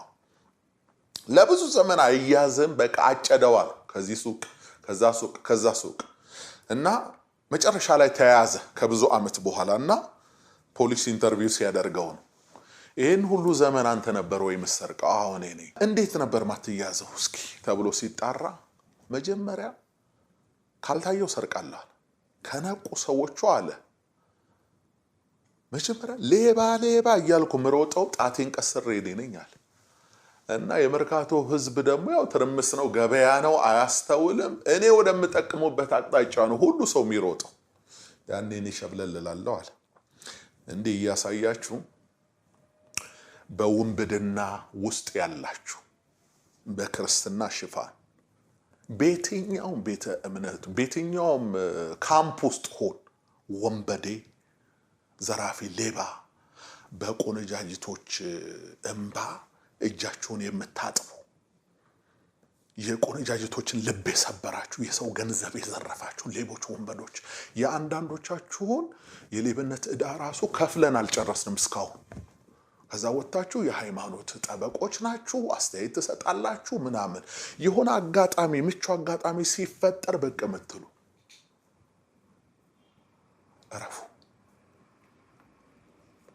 እረፉ የእጃችሁን ታገኛላችሁ ይሄ ንጹሃንን አይመለከትም እውነተኞችን አይመለከትም ይሄ ወንበዴው ራሱ አቤት ብሎ ሲመጣ ታገኘዋለህ ራሱም ማለት ነው ስሙ ሳይጠራ እና እንደዛ አስተካክሉ አንዳንድ ደግሞ አላችሁ ጠበቆች ነን የምትሉ አላችሁ ደግሞ የታዘብኩት ይሄንን ነው በእነዚህ ጥቂት ዘመናት ውስጥ ማለት ነው እጃችሁን አንስታችሁ መሐላ መላችሁ ለሀገር ለፍትህ እታመናለሁ ካላችሁ በኋላ ልክ አንድ ወገን የተነካ ብቻ ሲመስላችሁ ብቅ ይያላችሁ ጠናስተልኝ ጠበቃና የህግ አማካሪ እንተናንተና አባላለሁ እንዲህ አይነት ነገር ያደረገ ወይ ደግሞ ህዝብ ያነሳሳ እንዲህ ያደረገ በዚህ አንቀጽ ምናምን ሊጠየቅ ይችላል ምናምን እያላችሁ ታኮ መታጎርሱ ብቅ ብላችሁ ምትሄዱ ለናንተ ህግ ማለት አንድ ሃይማኖት ነው ለምን ሙስሊሙ ሲጠቃ ሲነካ ለምን እንዲ ቶሎ ብቅ አትሉ ለምን ሀዲያው ሲነካ ለምን ከምባታው ሲነካ ለምን ሌላው ብሄር ሲነካ ብቅ ይያላችሁ ስማርት መሆናችሁ ነው በእናንተ ቤት ቲክቶክ መንደር ላይ ውርውር የምትሉ ማለት ስነ ስርዓት አርጉ እናንተ ህግ እኩል ነው ለሁሉ እንትና ይከሰስ እንትና ስሜን ሁሉ ጠርታችኋል አንዳንዶቻችሁ እኔንም ትጠሩ ነበር ከዚህ በፊት ትዝታውማ ሁሌ ነው የምትጠሩት ምና በዚህ ያስከስሳል እሺ አመጽ የሚቀሰቀሱትንስ ሆበል ዝመት በዚህ ቤተ እምነት ላይ ያሉ አመጽ የቀሰቀሱትንስ እነሱ ሰዓት ላይ ለምን አትመጡ ትክክል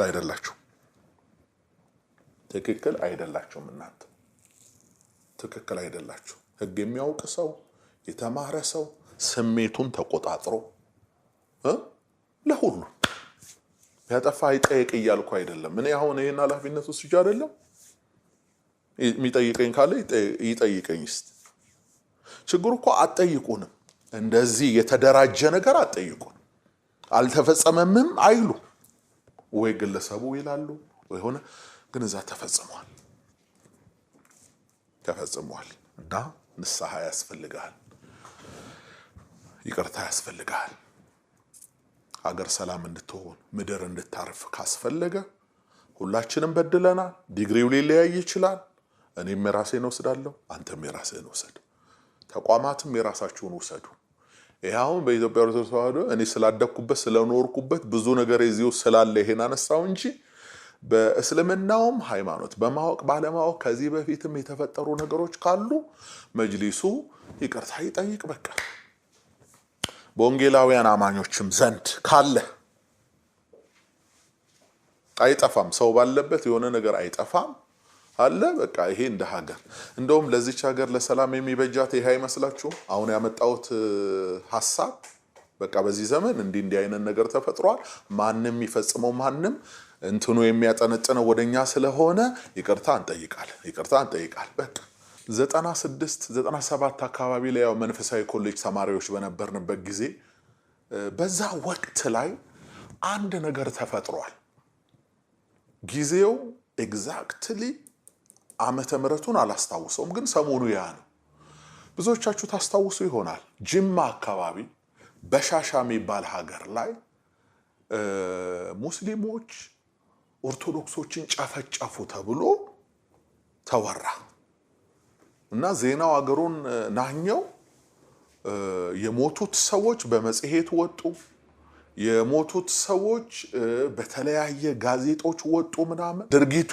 እዛ አካባቢ ተፈጽሟል ተብሎ ተነገረን ማለት ነው እና በማታ እየተሰበሰብን እኛ ደግሞ የቤተ ክርስቲያኗ ልጆች ይልቁንም የመንፈሳዊ ኮሌጅ ተማሪዎች እኛ ህዝብ የምናስተምር በማታ እየተሰበሰብን የሆነ ኦሪየንቴሽን እየተሰጠን የሆነ ነገር ቁጣ ውስጥ ገባን ባጭሩ ታውቁታላችሁ ቁጣ ውስጥ ገባን እኔ አሁን ይሄን የምላችሁ ንስሐ ስለገባሁበትና ለካ ሰዎች ላይ እንደዚህ ነው የሚሰራው አየሁታ እኔ ላይ ሲሰራ ስራው አየሁትና ወደ ኋላ ተመልሼ ነገሮችን ማመዛዘን ጀምሬ ነው ዛሬ ማውራችሁ በእግዚአብሔር ፊት ነው አሁን ማንንም ለመጉዳት ምናሳ ለእውነት በቃ ለእውነት ነው ማውራውና ተቆጣን እኔ እንደውም ሄድኩኝ ጅማ ድረስ እኮ ሄድኩኝ ብፁዕ አቡነ እስጢፋኖስ ጅማ ሀገረ ስብከት ሊቀ ጳጳስ ያስታውሱታል ካዩት ብፁዕነቱ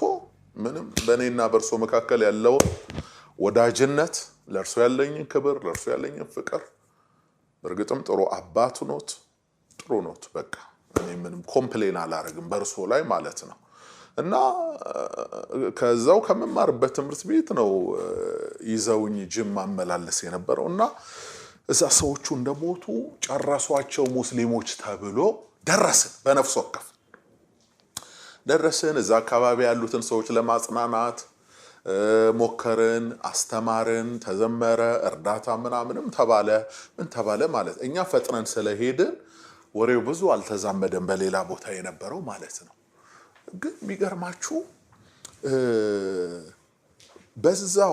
በዛው ሰሞን እስላሞች ላይ የሆነ አይነት ዘመቻ እንዲከፈት በሀገር አቀፍ ደረጃ በቃ ተቀጣጠል እነሱም ተሳቀቁ እና ድረስ እየተባለ ባህር ዳር ያለ ጎንደር ያለ ወጣት አውቶቡስ እየሞላ እንዲመጣ ወደ ጅማ ወደ በሻሻ ማለት ነው እልቂት ከዛ እኛም በደም ፍላት ስብከቶች በቃ ሙስሊሞችን ቀጥቀጥ የሚያደርግ ካሴት አንድ ጓደኛዬ እንደውም አህዛብ ለምን ያጉረመረማሉ ተብሎ እንዴ መጽሐፍ ራሱ ወንድሞች መጽሐፍ በሙስሊሞች ላይ ምና በቃ በደም ፍላት እየተነገረን የሰማነው ነገር ማለት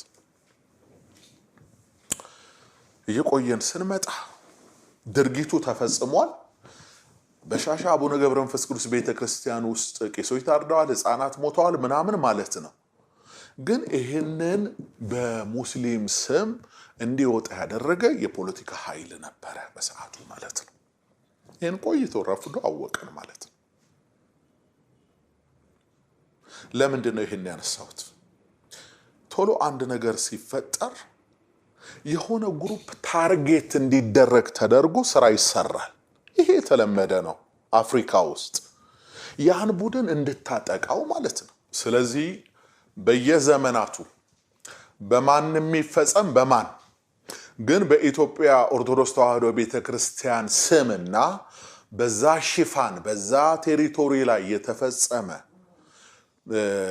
ግፍ ካለ አመጻ ካለ ወይ ደግሞ ሰው እንዲሆኝበታለው የሚለው ነገር ካለ ቅዱስ ሲኖዶሱ ይሄን መልእክት የማስተላለፈው መቼም ለተከበረው ለኢትዮጵያ ኦርቶዶክስ ተዋሕዶ ቤተክርስቲያን ቅዱስ ሲኖዶስ ነው ይሄ ቅዱስ ሲኖዶስ ነገሩን በስሜት ሳይሆን ለምን ተነገረንም እንዲሆነንም ሳይሆን እስኪ ከሀገር ሰላም አንፃር ምን ያመጣል ነገሩ በናየውስ እንድትሉ አሳስባለሁ በናየውስ ደግሞ ይቻላል ይሄው አንዳንድ ነገሮች እያያችሁ አይደል እንዴ አንዳንድ ነገሮች እኮ ያረማችሁ ያስተካከላችሁ ነው ይሄ ምንም በቃ ችግር የለውምና ይሄንንም ብታዩ ከግፍ አንፃር እውነት ነው የኢትዮጵያን ቤተክርስቲያን እንደ ተቋም እንደ ቤተ እምነት እኔም እንዲተበድያለሁ መተለው ሊኖር ይችላል እሷ ራሷን ይችላል ትጠይቅ እኔ ግን በዚህች ቤተክርስቲያን ግፍ ተፈጽሟል እያልኩ ነው ስለዚህ አልተፈጸመም አላደረግንም ምናምን ማለት አንድ መልስ ነው እውነት ነው በዘመን እንዲህ ተፈጽሟል እና ብናየው ማለት ደግሞ ሌላ መልስ ነው እዩት መጽሐፍቶቻችሁን እዩት ተመልከቱ መጽሐፍቶቻችሁን ፈትሹ እዛ ላይ ትክክል ያልሆኑ ነገሮች አሉ ተመልከቱ እኔ እንዲህ አለለም በደፈናው ብሔሮችን የሚነካ ሰውን ዝቅ የሚያደርግ አንዳንድ ነገሮች አሉ በእጃችንም ላይ ያሉ እናንተ ጋር ያሉ ደጃለውም ሰው የሚያውቀው አሉ ስለዚህ ሲታረሙ በትክክል ይታረሙ የሚያስቆጡ ነገሮች አሉ እነዛ ነገሮች አረሙ ከዚህ በፊት ለተፈጠረው ጥፋት ለተፈጸመው በደል ይቅርታ ይጠይቅ እና ይሄ ነው መልእክቴ። ጸጋና ሰላም ይብዛላችሁ። ይሄንን ደግሞ እየቆረጥ አዳርሰው ስጠው፣ ለሁሉም አዳርሰው። በቃ ይሄ መፍትሄ ነው፣ ለሁሉ እረፍት የሚሆናቸው ነው። ጸጋና ሰላም ይብዛላችሁ። ሻሎም። ሰላም፣ እንዴት አድራችኋል?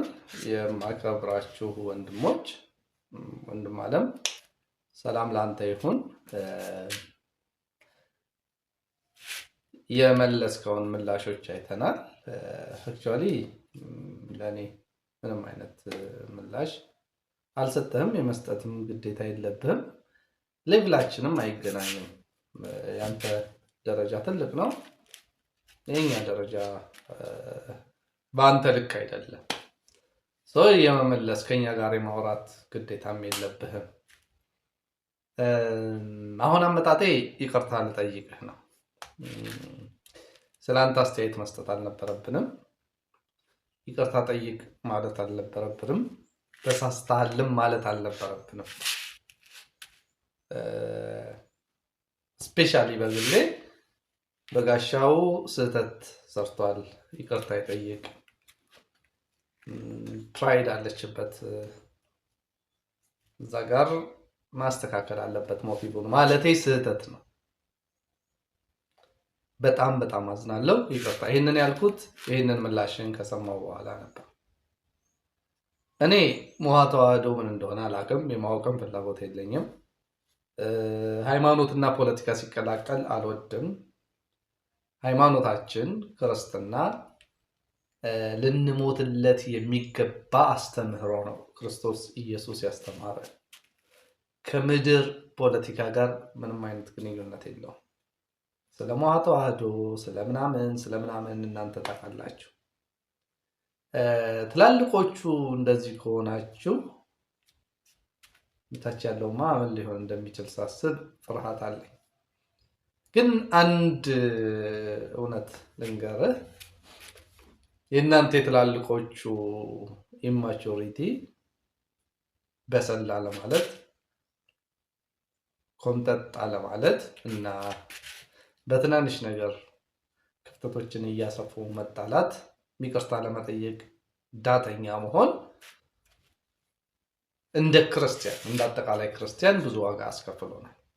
ይህን ነገር ግን ልደብቅ አልወድም።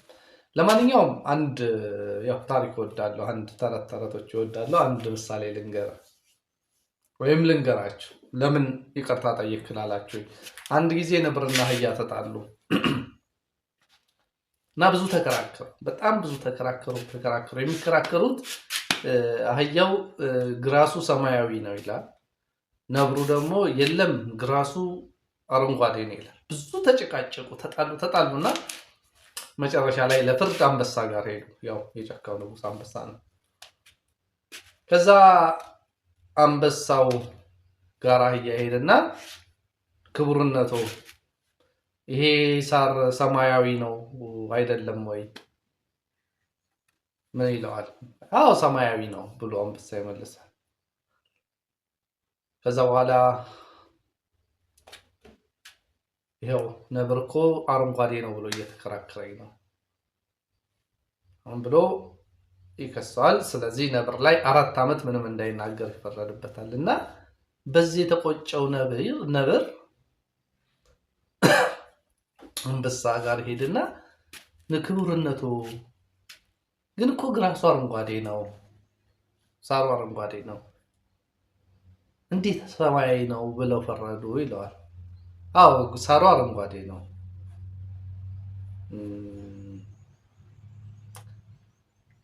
እና አንተም ተቀጥተሃል ይለዋል። እንዴት ይቀጡኛል ሳሩ አረንጓዴ ከሆነ? እባክህን ነብር ሆይ አንተን የመሰለ ብልህ እንስሳ ከአህያ ጋር እየተጨቃጨቀ ጊዜ እንዲገድል ስለማልፈልግ ነው ብሎ ይመልስለታል። ማንም ሰው ነገርን ከዶሜኑ ካወጣው መከራከር አልወድም። በጋሻው ይቅርታ አልጠይቅም ካለ መብቱ ነው። እኛ ስለ ሞሃ ተዋህዶ አላወራንም። እኛ ስለ ምናምን ስለነበረው እንትን አላለም ያልነው ባሪያው እኮ ነኝ ስላለባት እዛች ስፔሲፊክ ላይ ጊዜ ጠብቆ ሻሸመኔን አነደደው ላይ መስላችሁ ይችላል ስላለው ደጋግመን የተናገርነው እግዚአብሔር ለናንተ ለጥቃቅኖቹ ስህተት ብሎ ህፃናት እንዲገደሉ አያረግም። ቤተክርስቲያን እንዲቃጠል አያረግም። ፕላስ የሆነልን መንፈስ የምህረት መንፈስ ነው። ባይ ዘ ዌይ የወንጌል ማዕቀፍ ይሄ ነው። በወንጌል የማናፍረው አስቀድሞ ለአይሁዳዊ ደግሞም ለግሪክ ለሚያምን ሁሉ የእግዚአብሔር ኃይል ለማዳን ስለሆነ ነው። ወንድሜ በጋሻው በጣም በጣም ሰፋ አድርገህ መልሳል። የሚመለከታቸው ሰዎች ጋር ተነጋገር። እኔ ይሄ ሁሉ ኢሹ ስለሌለኝ ማለት ወክ ብታረግ ወክ ባታረግ ምናምን እንትን ስለማለን እኔን ስለማይመለከት ምላሽ አስተያየት አንተ ላይ በመተሰጠቴ የእውነት ተጸጽቻለሁ። ይቅርታ ይደረግልኝ። ከዚህ በኋላ ስላንተ አስተያየት አልሰጥም። አስተያየት የማልሰጠው ስለማይገባ ነው። በቃ የምናወራው ስለማይገባህም ነው። ስለማይገባህም ነው። በቃ የወንጌል ማዕቀፉ ማዳን ነው። እግዚአብሔር የኔን በቀል ለመበቀል ብሎ የ8 ዓመት ልጅ አይገልም፣ ቤተክርስቲያን አያቃጥልም ማለት ውስብስብ ነገር አይደለም። ውሃ ተዋህዶ ምናምን ጋር የሚደርስ አይደለም። መሳሪያ ያላቸው ምናምን እዛው ጨርሱ። እኛ ጋር ግን አትምጡብን። ይሄንን ሰጣ ገባ ይዛችሁ ባይ ዘ ዌይ ኦርቶዶክሳውያን አንደርስታንድ እንድታርጉኝ የምፈልገው የበጋሻው ጉዳይ የፕሮቴስታንት ጉዳይ አይደለም። እኛ ስለ ውሃ ተዋህዶ አያገባን፣ ምንም አስተያየት አንሰጥም። እማናቀው ነገር ውስጥ ገብተከታችሁ የፕሮቴስታንት አቋም አድርጋችሁ እንዳትወስዱት። ይሄ ፐርሰናሊ የበጋሻው ሐሳብ ነው። ከበጋሻው ጋር ጨርሱ። እኔ ፕሮቴክት እያደረኩኝ ያለሁት እኔ እየተሟገትኩ ያለሁት ፕሮቴስታንቶች በማናቀው ምክንያት በማይመለከተን ምክንያት የግሩፕ ጸብ ውስጥ እንዳንገባ ነው። ይሄ የጌታ ሰው ምናምን የምትሉትን ተውት እባካችሁ። ማለት ነገ የሆነ የሃይማኖት ጦርነት ተነስቶ የሆነ የሃይማኖት ግጭት ተነስቶ ፕሮቴስታንት ወንድሞች እንድትጎዱ አንፈልግም፣ እንድጎዳ አልፈልግም። የበጋሻ ጉዳይ የበጋሻው ነው። እሱ በኮሪደር ልማት ላይ ወክ ያደርጋል። የሆነ ችግር ከተነሳ ሄሊኮፕተር ተመቶለት ይበራል ወይም በፕሌን ይበራል። የምንጎዳው የምንገዳደለው እኛ ነን። ይሄ ነገር እንዲሆን አልፈልግም። እነ በጋሻው እርግጠኞች ናቸው፣ ነፃ ናቸው። ኃላፊነት መውሰድ አይፈልጉም። ሰው ሲሞት እግዚአብሔር ስለነሱ እንደተበቀለ እንደሆነ ነው የሚያምኑት። እኛ ግን ይሄ እንዲመጣ አንፈልግም ወዳጆቼ። ብልህ ሰው ነገር ከመፈጠሩ በፊት ነው የሚከላከለው እና ደጋግሜ የምናገረው ኦርቶዶክሳውያን ይሄ ሰውዬ የሚዘራው ዘር የፕሮቴስታንት ዘር አይደለም። ራሱ ጋር አቆሙት። ዲል ማድረግ ካለባችሁ ከፕሮቴስታንቱ ጋር ዲል እንዳታረጉ። ዲል ማድረግ ያለባችሁ ከበጋሻው ጋር ነው። እኛ ወንጌል አማኞች ፖለቲካ ውስጥ አንገባም። ፖለቲካል አስተያየት አንሰጥም። መኖሪያችን በሰማይ ነው። ኢትዮጵያ እንድትበለጽግ እንጸልያለን። መንግስት ጸጥ ዝግ ብሎ እንዲገዛ ሀገራችንን ሰላም እንዲያደርግልን እንጸልያለን። ለመኳንንቱ ለሹማምንቱ እንጸልያለን። ሀገራችንን እንባርካለን። ግን እንደ በጋሻው አይነት ውስብስብ ፖለቲካ ውስጥ አንገባም። እንደዛም አይነት አስተያየት አንሰጥም። ስለዚህ ደግሜ የምነግራችሁ ምንድነው ይሄ አስተያየት የወንድም በጋሻው ፐርሰናል አስተያየት ነው። እኛን አይመለከትም። የሃይማኖት ቁርሾ እንዳይኖር ምላሹ ስብከቱም የበጋሻው ብቻ ነው። ተባረኩልኝ።